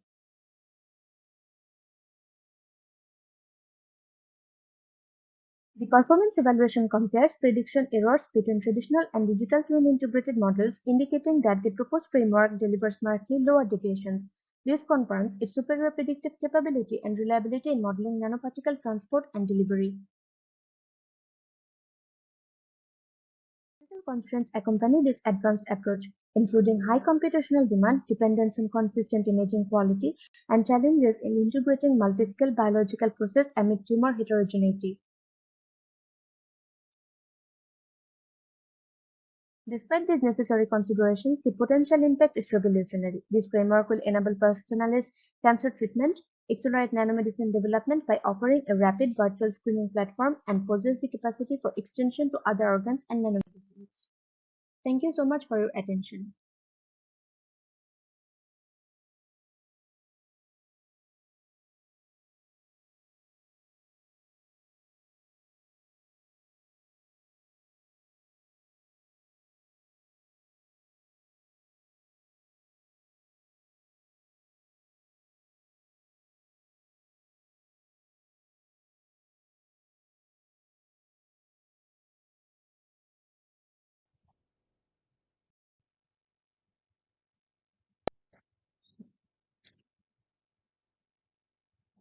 Assalamu alaikum everyone. I am Sanchita Rahman and today I will present my research proposal on creating an engineered microbial biochar filter to remove arsenic from village well water in Bangladesh. Millions of people in Bangladesh countryside are exposed to arsenic in underground water across the Ganges Delta, which can lead to skin issues and cancer over time. Since existing current solutions are expensive and complicated, this research provides a low-cost practical method using synthetic biology and local waste to remove arsenic safely. More than 85 million people face ongoing risk from arsenic poisoning, as 97% of rural residents depend on contaminated groundwater. In 62 of 64 districts in Bangladesh, arsenic levels surpass safe limits, causing approximately 40,000 deaths annually. To make this study practical, I focused on three main questions. First, how will the genetically modified microbes perform?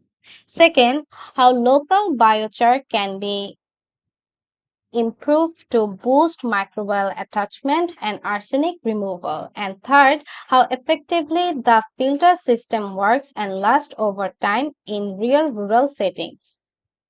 Previous studies shows that microbe biochar mixture can turn toxic arsenite into less harmful arsenate, and rice husk biochar has a large surface that can remove over 90% of contaminants.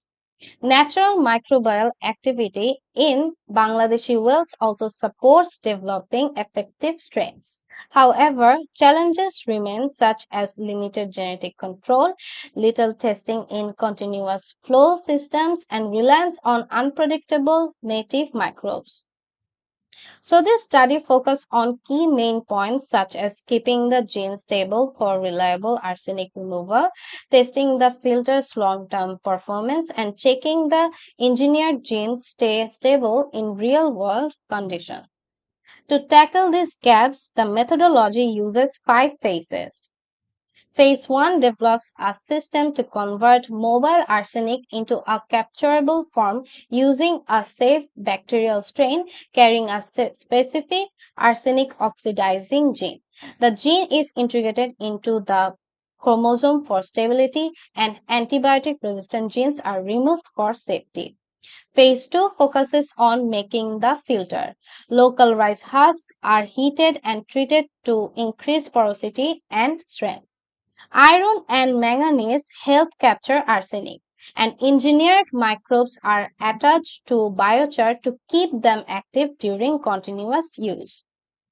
In phase 3, the filter is tested with water containing phosphate and silicate to mimic real conditions. Its performance is checked, and a level test confirms arsenic is safely captured.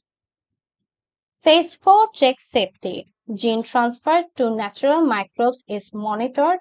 Chemicals like glutaraldehyde are tested, and PVC parts are checked to avoid harmful chemical leaching. Finally, phase 5 ensures long-term use. Here used biochar is tested for arsenic stability, reused in cement, and a life cycle assessment determines environmental impact. Lastly, cost per liter calculations confirm affordability. The microbiochar filter removes over 90% of arsenic, much higher than the 52.5% by conventional filters. Using local rice husk makes it modular, scalable, and cost-effective, and providing safer drinkable water reliably. This system provides safe water to millions, turns rice husk waste into a useful source, and reduces environmental impact. Now, some challenges remain in keeping microbes stable and the filter consistent, but with regular checks, it works effectively over time. This estimated 18-month project includes strain design, filter installation, and monitoring in 3 villages and ends with data analysis and publication. Here is the list of references used in this research. Thank you for listening. I'm happy to answer any of the questions. I am Muhammad Ishrak Hassan Khan from Bangladesh University of Professionals, and this is my research pitch submission for International Academic Research Competition IARCO 2025. Every minute, billions of dollars in digital currencies move invisibly across borders, some fueling innovation, others fueling financial crime. In March 2023, India made headlines by bringing cryptocurrencies under its money laundering law, the Prevention of Money Laundering Act 2002. Meanwhile, neighboring Bangladesh upheld the total prohibition under the Money Laundering Prevention Act 2012. These two opposing legal strategies, one regulatory, one prohibitive, have created a risky legal divide in South Asia. My research explores which approach better protects regional financial integrity in the age of virtual digital assets. Bangladesh and India, two countries with shared legal traditions, have taken sharply different paths in tackling crypto-linked money laundering. Bangladesh enforces a blanket criminal ban treating any virtual asset activity as a money laundering offense. India, in contrast, integrates crypto exchanges and wallet providers into its regulatory framework, designating them as reporting entities under the PMLA.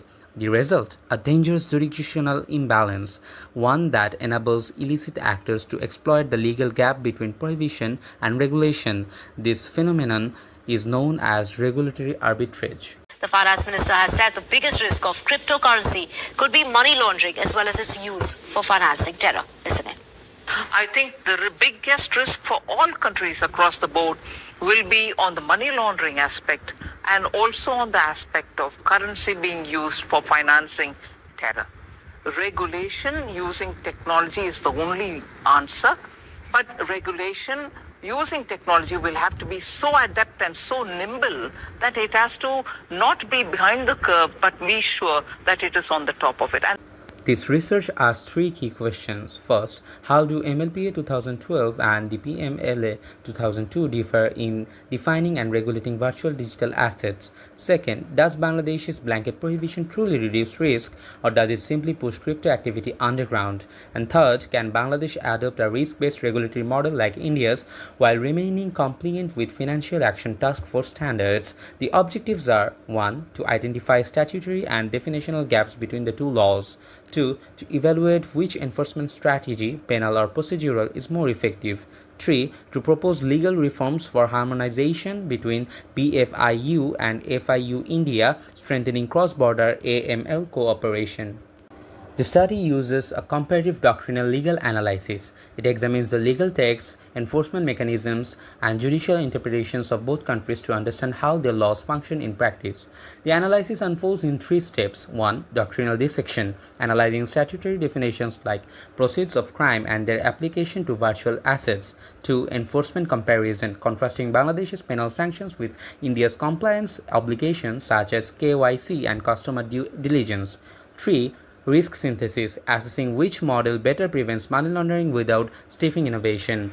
Primary sources include MLPA 2012, PMLA 2002, Bangladesh Bank circulars, and landmark Indian Supreme Court cases. Preliminary findings suggest that Bangladesh's prohibition model, while strict, is legally fragile and unsustainable. It criminalizes innovation without effectively curbing illicit flows. India's regulated model, though complex, brings transparency by integrating virtual asset service providers into the legal system. This comparative analysis reveals the urgent need for regional legal harmonization, a shared standard that neither bans blindly nor regulates blindly. The study offers a policy blueprint for aligning AML laws with FATF's recommendations, empowering both countries to combat financial crime more effectively. Virtual assets are here to stay, and so is the threat of financial crime. My research argues that the future of anti-money laundering in South Asia depends on cooperation, not contradiction. By comparing Bangladesh's MLPA and India's PMLA, this study lays the foundation for a unified, proportionate, and evidence-based legal response. The goal is simple yet vital: to secure our digital economies without stifling innovation. Thank you. Hello everyone, I am Shahriar Habib from Khulna University of Engineering Technology, Bangladesh. Here is my research proposal pitch presentation for second International Academic Research Competition 2025. My proposal topics is Global Trends in Green Manufacturing Practice, Pathway toward the Sustainable Industrial Development. Close your eye for a moment and imagine standing before a massive factory. On the side, you see the smoke stacks, grey skies, rivers are running black with the industrial waste, the legacy of centuries of the production. On which other side, you see the different pictures: solar-powered factories, AI-driven robots working alongside the humans, and the product designs are the endlessly used, never wasted. Both are factories, but only one belongs in the future. Which side will you choose? Manufacturing has fueled human progress. It consumes 1/3 of world's energy and produces 1/5 of global carbon dioxide emission. The old model, producing faster and cheaper at any environmental price, is collapsing under the weight of climate change, resources scarcity, and the public demands of accountability. The real challenge is not the whether we need to sustainable factories, it is how quickly we can make them reality. The solution: green manufacturing, a transformative framework integrating environmental sustainability into every stage of the industrial value chain. My research focus: there are 3 points: adaptation, barriers, and future pathway. Research questions: how effective are the global manufacturing industry adopting the green manufacturing practice? What are the primary barriers? and what is the future direction can influence the role of Industry 5.0 and digital LCA and the global circular supply chain in the sustainable industrial development. In Sweden and Germany, hydrogen-based green steel replacing the coal. In the China, industrial symbiosis turns on the factories waste on the another raw materials. In the USA, the Inflation Reduction Act is the fueling clean energy factories. And in the global south, pilot projects are emerging, but they are struggling with the capital and the policy support. My proposed methodology divided into 4 parts: data collection, review of the global policy document, EU Green Deal, IRA, China's Green Industrial Development Plan, comparative analysis, the regional trends comparison, and the case studies examination of the project like green in steel in the Europe and AI-driven eco-technology. Research synthesis, proposing a roadmap for the integrating Industry 5.0 and the digital LCA, and the circular global supply chain. Expected outcome, evaluation of global green manufacturing practice, identification of barriers and opportunities, research roadmap, Industry 5.0, and the policy and the industrial recommendation to balance growth plus sustainability. The layer of potential limitation, just like regional disparities, life cycle assessment gap, and the practice the variability. Project timeline. We need 6 months overall in this process.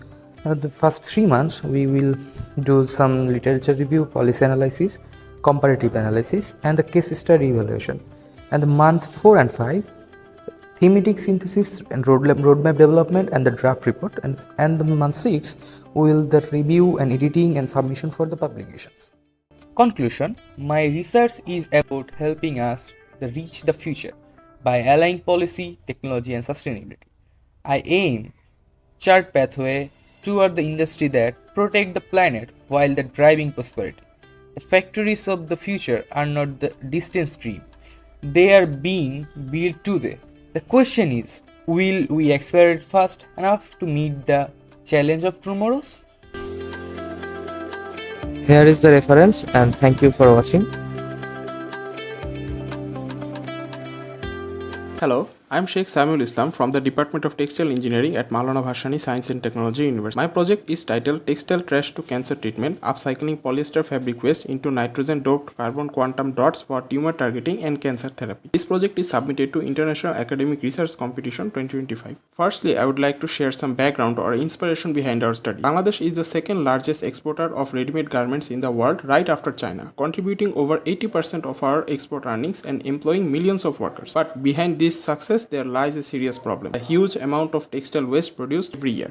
Bangladesh is estimated to generate around 500,000 tons of pre-consumer textile waste annually, of which large portion is polyester or chemically known as PET or polyethylene terephthalate. This is a synthetic fiber made from petroleum-based precursor, is largely used in the textiles, leaves behind significant quantities of microplastics to pollute the land, water and soil. While only 5% of the PET is recycled locally, the traditional recycling involves mechanical or chemical treatment of the waste, producing fiber or yarn, reintegrating the PET by weaving or knitting in the clothing life cycle. Among the very few portion of the waste that is recycled, the product produced is not very desirable among the customers compared to the product made from the virgin raw materials. But what if this waste could actually save lives? Polyester's chemical backbone can be transformed into carbon quantum dots, tiny fluorescent nanoparticles with extraordinary properties such as biocompatibility, fluorescence, bioimaging capabilities. If we can convert the textile waste into these dots, we can create low-cost nanomaterials for advanced biomedical applications like cancer imaging and therapy. So our research principle is to extract the PET from the fabric waste, convert it into nitrogen-doped carbon quantum dots for tumor targeting and therapy. Our research is to synthesize, produce and test the quantum dots rather than the treatment itself. Still, we shall have a basic understanding of the treatment process for optimum quality analysis. Here is how it works. Nitrogen-doped carbon quantum dots or NCQDs can accumulate in tumor tissue through two mechanisms: passively by EPR effect and actively through ligand targeting such as folic acid. Once inside the tumor, they can release anti-cancer drugs or when exposed to light generate reactive oxygen species that kills the cancer cells. This is known as photodynamic therapy.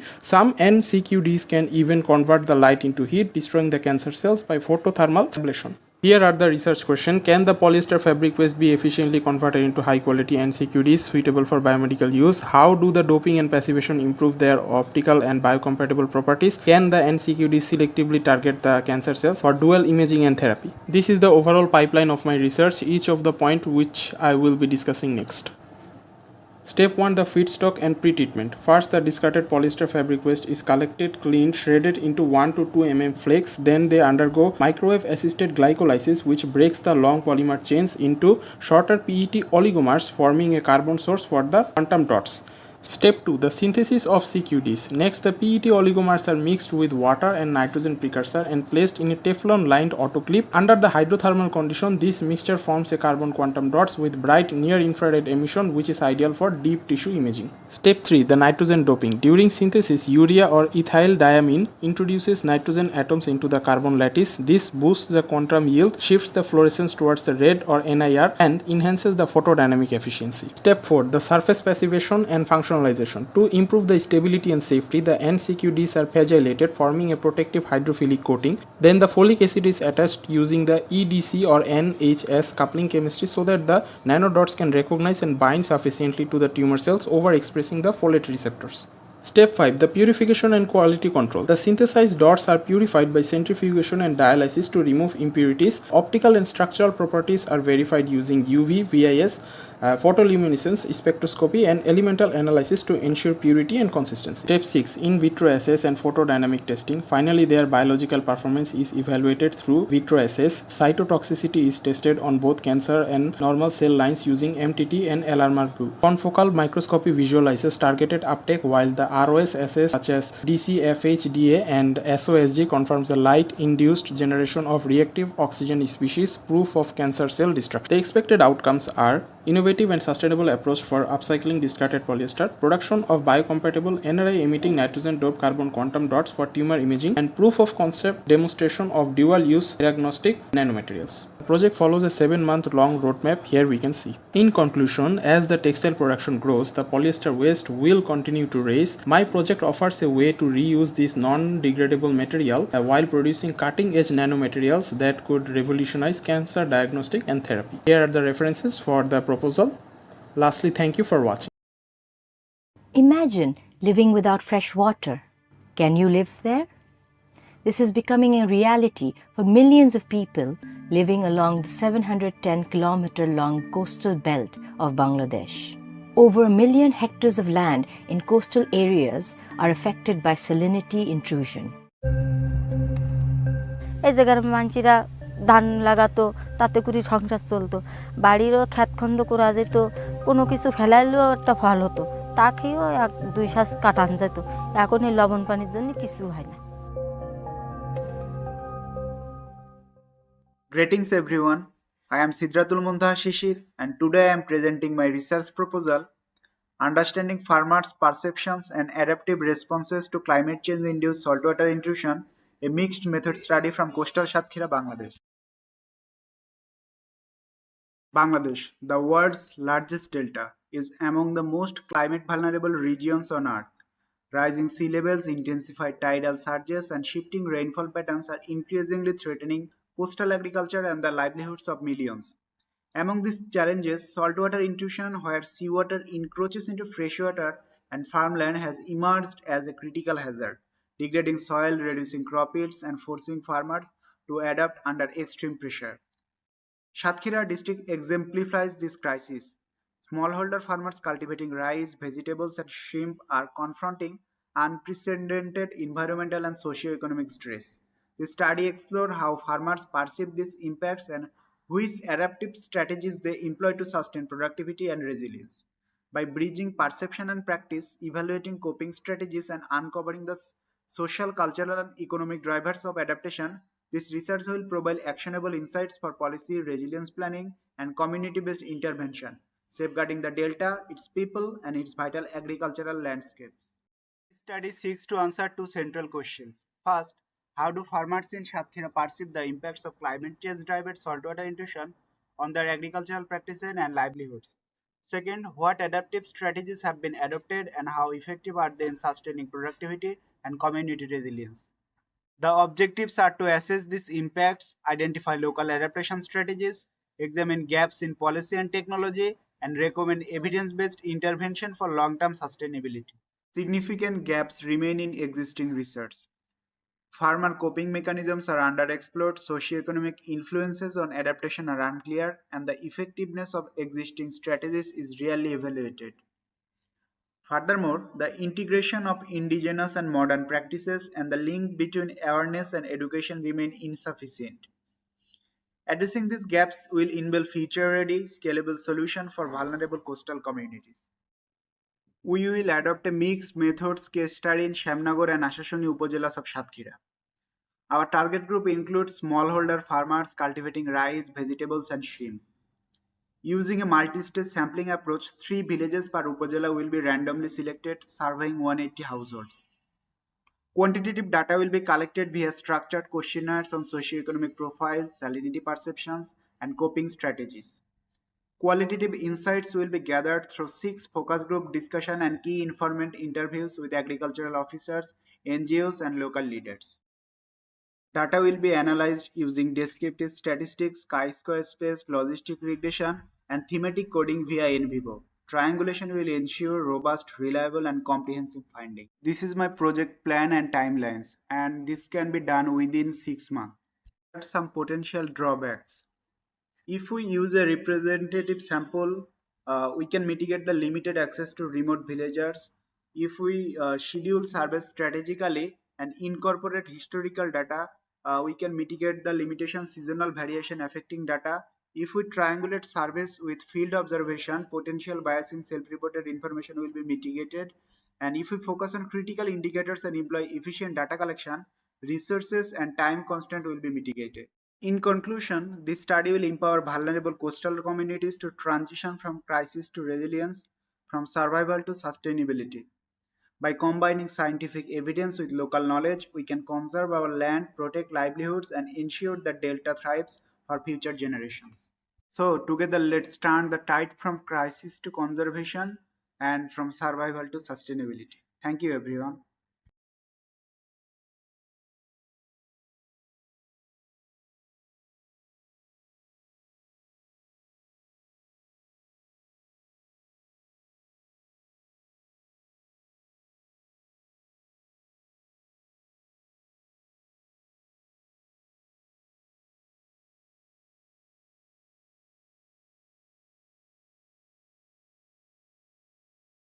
Hello everyone, my name is Tafsir Nasrin Bijita. I am from BRAC University. Today I will presenting my research on language learning motivation among secondary level ESOL learners in Bangladesh. English is a global language and its importance has increased significantly with our globalization.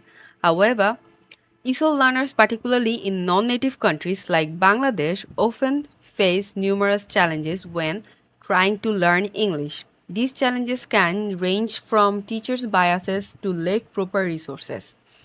Motivational factors plays a key role in success of these learners, and understanding these factors is crucial for improving language learning outcomes. This study aims to uncover the key motivating factors and challenges faced by these learners as they study English in a non-native English-speaking environment. In order to explore this issue, I have developed 2 primary research questions. The first question asks, what factors specially influence Bangladeshi learners' motivation to learn English? The second question focuses on challenges these learners face in their pursuit of mastering the language. Through these questions, I aim to understand the underlying reason behind why some learners succeed in English learning while others struggles. This will allow us to pinpoint areas for improvement in teaching practice and curriculum design. In literature review, previous studies have consistently pointed to the issue in English among Bangladeshi students. Even though English is taught for over a decade in schools, students still struggle with comprehension and fluency in university level studies. Nasrin 2022 and Sadia 2020 found that despite years of formal education, many students do not achieve the language proficiency expected. According to Ashrafuzzaman 2018, providing authentic resources such as real-life models and exposure to natural language context significantly increase learners' motivation. However, most research has conducted at the tertiary level, and there is a lack of focuses on secondary level learners and how they perceive and respond to the challenges of learning English. Moreover, there is a gap in qualitative researches that explores the individual motivation factors in the specific context. There is a significant research gap that this study aims to fill. Most existing research has either focused on higher education learners or English-speaking countries, leaving secondary level students largely overlooked. Additionally, there is a lack of qualitative studies on how these learners experience the challenges of learning English and how motivational factors influence their learning outcomes. This study will focus on secondary level learners in Bangladesh, providing insight into their motivational factor and the challenges they face and how qualitative data can improve our understanding of these issues. For this study, I adopted the interpretivism research paradigm, which allows us to explore the subjective experience of learners and understand their individual realities regarding language learning. Purposive sampling will be used to select participants who are secondary level learners with relevant experience. Data will be collected through semi-structured interview, which will provide flexibility for the participants to share their thoughts openly. For data analysis, I will use thematic analysis, a widely recognized qualitative method. This will involve transcribing the interviews and identifying patterns in the response, which will help us understand the motivational factors and challenges in language learning. The expected outcome of this study include identifying the motivational factor that influence English language learning at secondary level in Bangladesh. This study will also highlight the challenges faced by learners such as lack of resources, teacher biases, and social factors. Ultimately, the findings will provide recommendations for improving teacher practice, creating a more supportive learning environment, and addressing the specific needs of secondary level learners to enhance their language learning experience. In conclusion, this study will provide valuable insight into the motivational factors and challenges faced by secondary level learners in Bangladesh. The findings will contribute to better teaching methods and educational practice, ensuring the future learners are better supported in their English language acquisition. By filling the research gap, this study will also add to growing body of knowledge on ESOL education and non-native countries.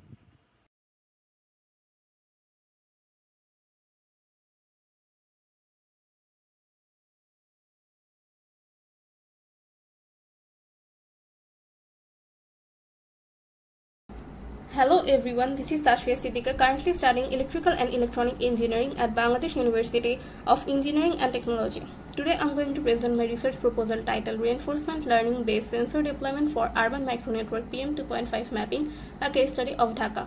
This research explores how artificial intelligence can be leveraged to design smarter, fairer and more efficient air quality monitoring systems. Dhaka is one of the most polluted megacities in the world, with annual mean PM2.5 concentrations exceeding 70 microgram per meter cube.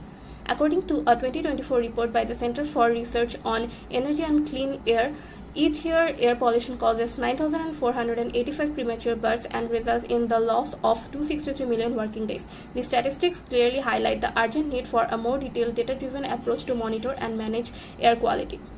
Over the last decade, numerous studies have examined PM 2.5 trends in Bangladesh. Studies revealed how meteorological conditions strongly affect particulate concentrations across urban centers. To address data gaps, researchers have integrated satellite AOD retrievals with machine learning fusion models. Meanwhile, transformer-guided sensor sighting and equity-driven placement models for fairer coverages are introduced in the recent studies. However, these hybrid models depend heavily on dense ground monitoring, which Dhaka still lacks. The gap between sophisticated models and real-world adaptability is what the research seeks to bridge. Currently, the Department of Environment's CAMPS network provides limited coverage across Dhaka. Satellite-based mapping helps, but its accuracy still depends on availability of local calibration data, which is inadequate. Traditional optimization methods treat sighting as one-shot decision, ignore equity and cost trade-offs, and struggle to scale in complex dynamic environments like Dhaka. To overcome these limitations, this study proposes a reinforcement learning-based framework for sensor deployment. The approach is both methodologically novel and contextually relevant, designed specifically for the environmental and infrastructure realities of Dhaka.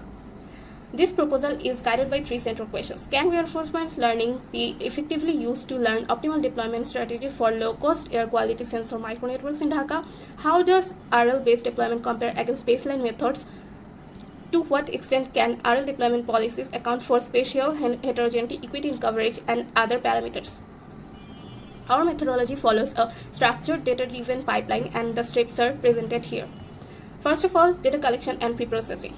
Datasets will be fused to build a Dhaka-specific simulation environment. Ground monitoring data will be collected from the OER camps. Satellite datasets such as MODIS, MISR, or Sentinel-5P will provide AOD, while Aero-5 reanalysis and Bangladesh Meteorological Department data will supply meteorological features.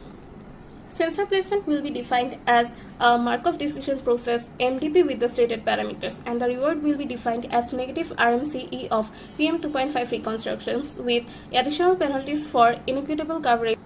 A surrogate environment will generate high-resolution PM 2.5 fields. The simulator will return observations and rewards for RL training. PPO will be used as the primary RL algorithm, leveraging CNN plus MLP encoders for spatial feature extraction. RL performances will be benchmarked against random placement, greedy variance reduction clustering, and Gaussian process variance minimization. The project will run over 6 months, utilizing public datasets such as satellite imagery, meteorological record, and OpenStreetMap to avoid reliance on costly primary data. Implementation will be carried out in Python.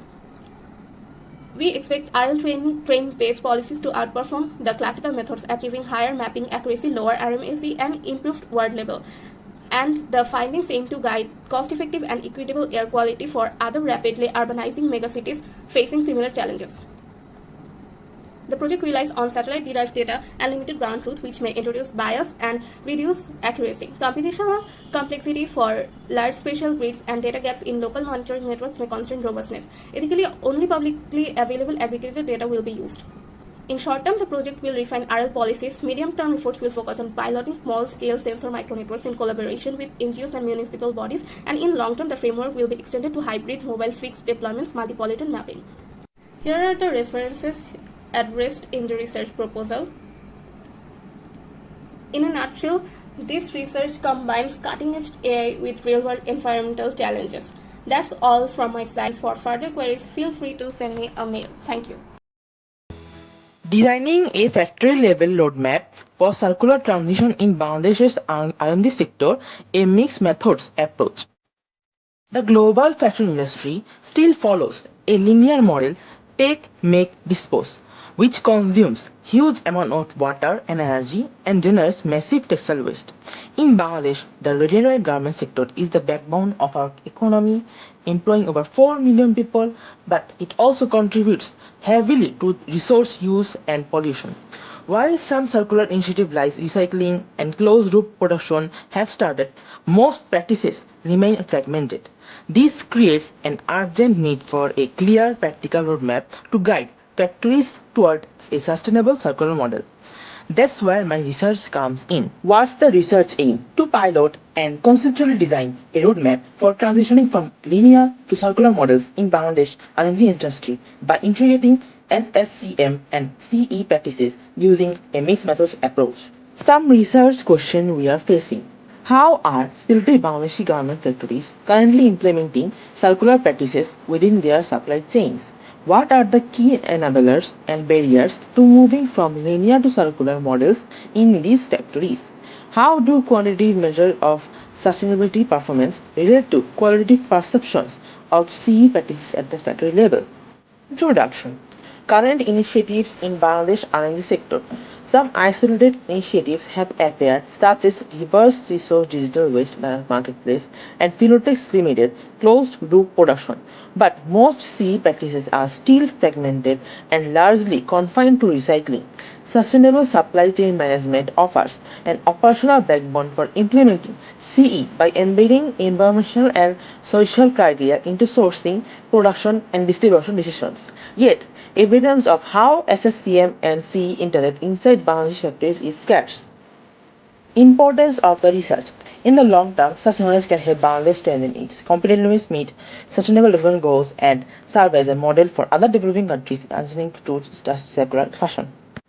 So what are the research goals? However, previous studies either examine SSCM and CE separately or rely mainly on single method surveys. No published research integrates quantitative and qualitative data from actual garment factories to develop a practice-based roadmap for CE transition in Bangladesh R&D sector.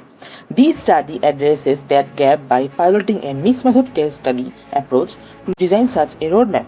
For literature review, I have done reading recent research on SSCM and CE practices in Bangladesh garment sector. There are gaps in prior research.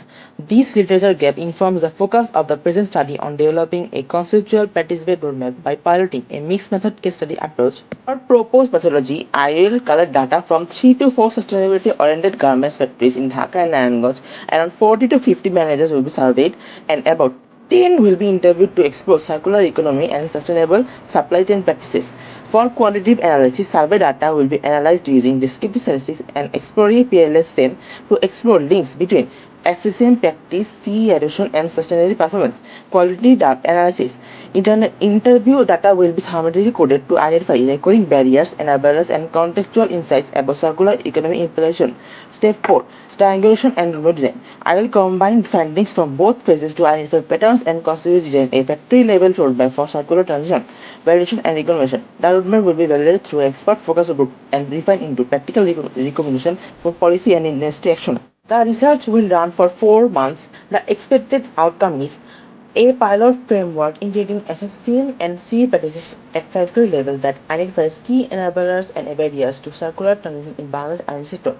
It will identify key enablers and barriers to CE adoption, demonstrate measurable relationship between SSCM and CE practices, and provide actionable recommendations for managers and policymakers and industry associations to scale up circular fashion. This study will fill a major research gap and deliver a practical roadmap to accelerate Bangladesh shift from linear to circular apparel production. Hello, my name is Nguyễn Thị Thúy Tiên from the University of Social Sciences and Humanities, Vietnam National University. In this proposal, I explore how seed paper crafting can support emotional regulation for children living in residential shelters in southern Vietnam.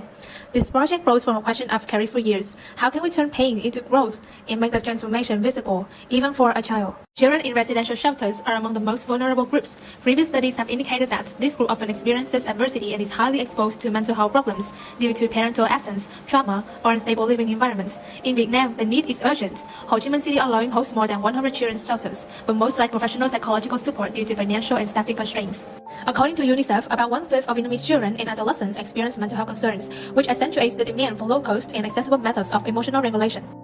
The process of writing, tearing, and planting paper with seeds was piloted by Solu community workshops, with 25 and 20 children participating respectively. The research does not aim to be representative at the national level, but to create a pilot model for psychological interventions in children care settings. Previous studies have shown that art-based therapy can be a powerful tool for emotional healing. For example, drawing-based therapy for children with trauma improved their communication, self-esteem, and emotional regulation, but it mostly focused on visual arts and didn't explore other sensory forms of creation. Another approach, movement-based therapy for adolescents, helps reduce stress and improve mood regulation. However, it requires base resources and trained professionals, something many shelters in Vietnam still lack. A recent systematic review found that art-based interventions consistently improve coping and emotion regulation in children and adolescents. However, most of these studies focus only on familiar art forms like drawing, paintings, or music, while overlooking ecological or craft-based methods such as seed paper making. The last study showed that when children represent growth through art, it can foster hope and resilience. However, this concept remains largely theoretical. That's where my project takes the next step, making seed paper as a metaphor for growth, renewal, and self-recovery. The absence of research on alternative creative practices limits our understanding of psychological mechanisms like mindfulness, flow, and resilience. In contexts such as Vietnam's residential shelters, this gap becomes even more critical. Therefore, this research seeks to investigate the underlying mechanisms and feasibility of seed paper crafting as a novel form of emotional support for children in residential care. In this respect, the study addresses the following questions: which emotional states more frequently emerge during seed paper crafting, and how do children describe the experiences? Secondly, in what ways does seed paper crafting support emotion regulation and foster mental well-being among children living in residential shelters? Lastly, how feasible is seed paper crafting as a structural activity for caregivers to implement without specialist presence? This research used a mixed method of quasi-experimental approach. We believe that this is crucial as the numbers will show us if there is a change, but the children's own story and our observations will help us understand why and how the experience affects them. 1. Participants and sampling. The research will be conducted across 3 to 5 children's shelters located in Ho Chi Minh City, Vietnam. Approximately 80 to 120 children aged from 5 to 15 will voluntarily participate. 2. Experimental design. A pre-post intervention design will be implemented.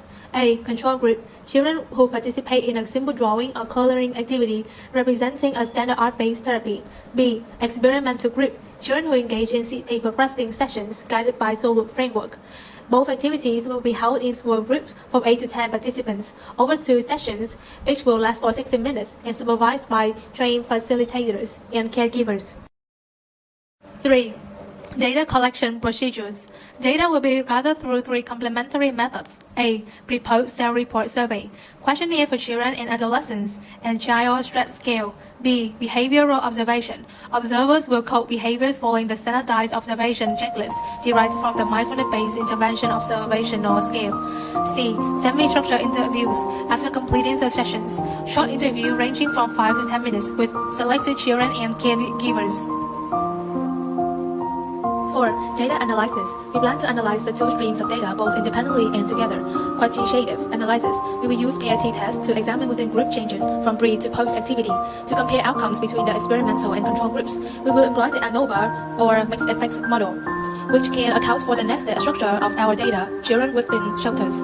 Qualitative analysis. The interview transcript and observational notes will be analyzed using Brown and Clark method of thematic analysis. This systematic process will allow us to identify recurring patterns and themes in how children express their emotions and experiences.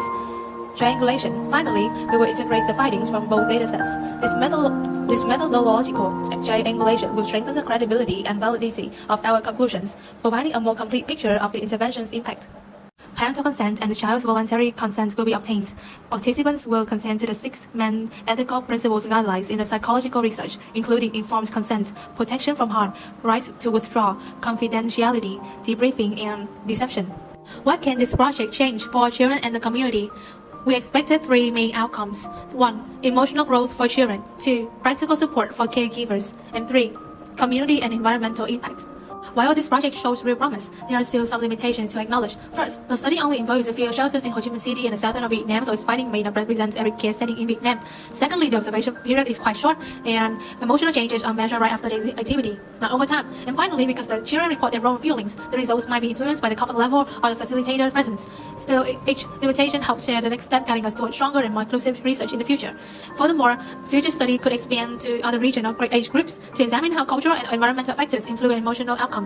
This research does not aim to represent every child. It simply plants a seed, a model for hope, growth, and quiet healing in places where care is often missing, because sometimes healing is planted.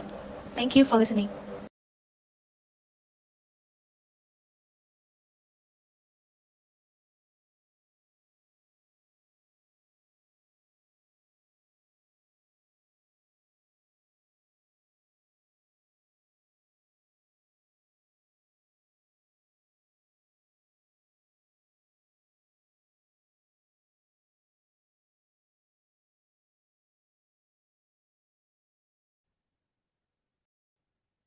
Hi everyone, I'm Varuni and I'm here today to speak about my research, Grapheme-aware tokenization for Kannada. Tokenization is the first pre-processing step in almost every natural language processing pipeline. It determines how continuous text is segmented into discrete units which directly shape model input, vocabulary structure, and ultimately model performance. Most widely used tokenizers, such as BPE, WordPiece, and SentencePiece, were designed for Latin-based scripts like English, Spanish, and French. These assume a one-to-one mapping between the written character and the phonemes. However, most morphologically rich languages, like Indic languages, Korean, Chinese, encode consonant-vowel combinations as single glyphs called graphemes, often composed of multiple Unicode code points. This creates a structural mismatch between how these scripts are written and how existing tokenizers segment them. This mismatch leads to three major issues. First, high out-of-vocabulary and semantic destruction. In Indic languages, standard tokenizers fragment aksharas into meaningless subunits. For instance, Tamil needs 3.2x more tokens and Telugu about 5x more tokens than English for the same text. Models end up generating byte-level junk tokens and losing semantic coherence. Second, the context window inefficiency. Because of these longer token sequences, models consume context windows much faster, leading to a 4 to 5x worse compression ratio and even a 22 to 65% performance drop in generation tasks. Third, digital extinction. Over half of the world's population still lacks access to AI in their native language. When tokenization is inefficient, which is actually the first step, the cost of inference rises 3 to 5x more, effectively creating a technological inequality based on writing systems. So the key problem here is how do we build a tokenizer that respects the natural linguistic boundaries rather than arbitrary Unicode cuts? Our proposed solution is called GAT, Grapheme-Aware Tokenization. The core idea is simple yet powerful. Build a tokenizer that segments text according to the true orthographic and morphological units and not just byte or code point sequences. GAT works by combining rule-based normalization with script-specific grapheme parsing that understands how the syllables are formed. Once the graphemes are identified, GAT applies a standard subword algorithms, for example BPE, but on top of linguistically valid chunks. So instead of getting tokens which do not respect the word boundary like this, we can get tokens which form proper syllables.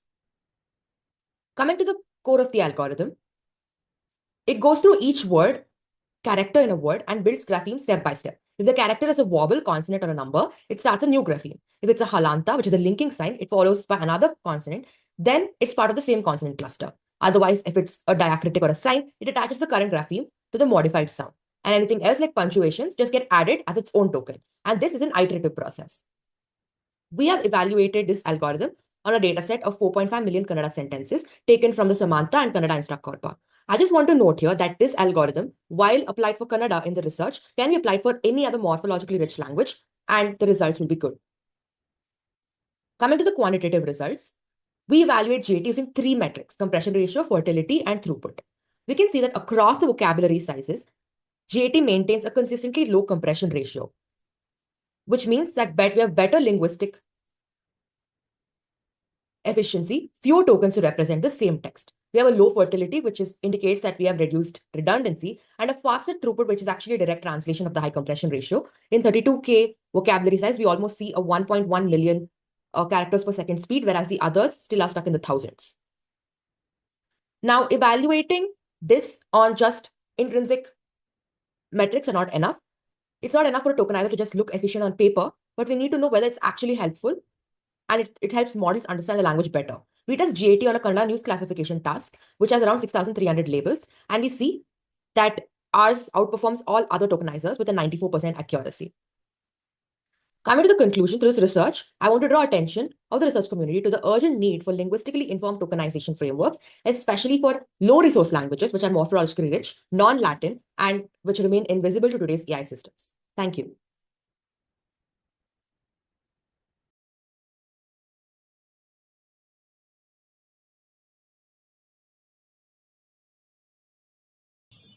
For how many hours did you use your phone today? 30 minutes? 3 hours? The average young person in Bangladesh spends 5 to 8 hours daily on social media, far exceeding global health recommendations. But today, we're not here to judge or scold them for it. Let's look at the mental health infrastructure of Bangladesh. According to WHO, over 7 million people are suffering from anxiety. 3 crore people have mental health issues, but 92% remain without any treatment. Why? Because in Bangladesh, therapy is a taboo, and even talking about your mental health struggles will get you scorned. So, where do young people go? According to the National Library of Medicine, people are increasingly overdosing on media as a way to cope with anxiety. So, let's explore the effect of overstimulation by media on anxiety. Greetings, everyone. I'm Tashfia Siddiqua, and this is my pitch for IARCO. What exactly is overstimulation here? It's the volume, type, and frequency of media consumption. And we're exploring it for social media, gaming, TV streaming, and pornography. We're here to answer what's the relationship between overstimulation and anxiety, how factors like age and pre-existing health conditions affect this relationship, and what can we do about it. We have a cross-sectional design with surveys and on-spot interviews for data collection. And we received 120 responses. In our survey, we used an anxiety scale based on the Hamilton Anxiety Rating Scale, but it was shortened for many responses gathered. So what does the data say? First of all, these purple values show the anxiety level points, which was calculated based on our rating scale responses from 1 to 5. We see here that males reported a lower level of anxiety than females. And based on age, people who were older, that is 21 plus, reported higher levels of anxiety, which contradict a bit with our literature review, but this could be due to how we categorized age here. We asked people whether they need counseling or not, and people who said they don't need counseling reported the lowest levels of anxiety. Surprisingly, people who said they are currently in counseling reported the highest level of anxiety. But remember, this could be because they only went to counseling when their mental health was at its absolute worst, when they had no other options. And according to our research, the people who reported most anxieties had these pre-existing conditions like insomnia and ADHD. Let's dive a little deeper.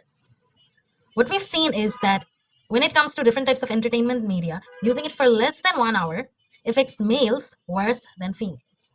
But when usage rises over an hour, females are worse affected.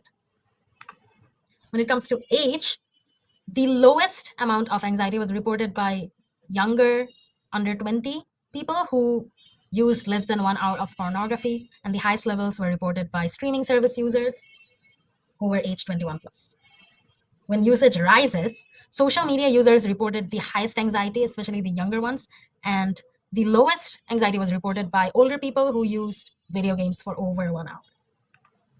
If we look at how anxiety is affected by frequency of gaming, we see that the least anxiety was reported by people who apparently game multiple times a day, but the highest amount was reported by people who use gaming daily. We found a semi-weak correlation between frequency of gaming and anxiety. For social media usage, we also found a complicated relationship, with the least anxiety being reported by those who use social media daily, but the highest levels stated by people who use it less than a week or multiple times a week. However, when it came to TV and streaming, we found a strong relation between media consumption and anxiety. The highest amount of anxiety was reported by people who use it multiple times a day, which was the highest frequency in our survey. We also saw a strong correlation between frequency of pornography consumption and anxiety. People who used it daily reported the highest level of anxiety, and people who used it a few times reported lower anxieties. But contradictorily, people who only used it once in their entire life reported the highest level of anxiety as well. And people who used it multiple times a week also reported the lowest levels of anxiety. However, based on our analysis using correlation analysis, we do see a strong connection. Overall, what does the data tell us? Excessive streaming and pornography is really associated with increased anxiety. However, gaming and social media's effect on anxiety is a bit more complex, and further research needs to be done. Cost and stigma were the most major barriers to counseling in Bangladesh. So, reducing the cost of therapy and reducing the stigma around mental health will go a really long way into improving anxiety and mental health disorder mitigation in Bangladesh. That's it for me. Thank you for listening, and let's hope that more research is done on this to lead to a much healthier Bangladesh. Hello, the title of the research is Eco-Driven Branding: How Green Marketing Achieves Competitive Advantage in an Ever-Changing Business World. Companies not only create but also build trust and long-term value for the planet. Little is known about eco-branding in emerging markets like Bangladesh. Most studies are cross-sectional and limited to developed markets. How can eco-driven branding create real competitive advantage while staying authentic? That I want to understand. Now I would like to discuss about the research questions. How does authentic green marketing affect consumer trust? How eco-driven branding create advantage? And how do RBV and DC explain marketing strategies? Research strategies. This research is actually in quantitative in nature. Target population will be those persons who are experienced about this issue. Purposive sampling method will be utilized for this study.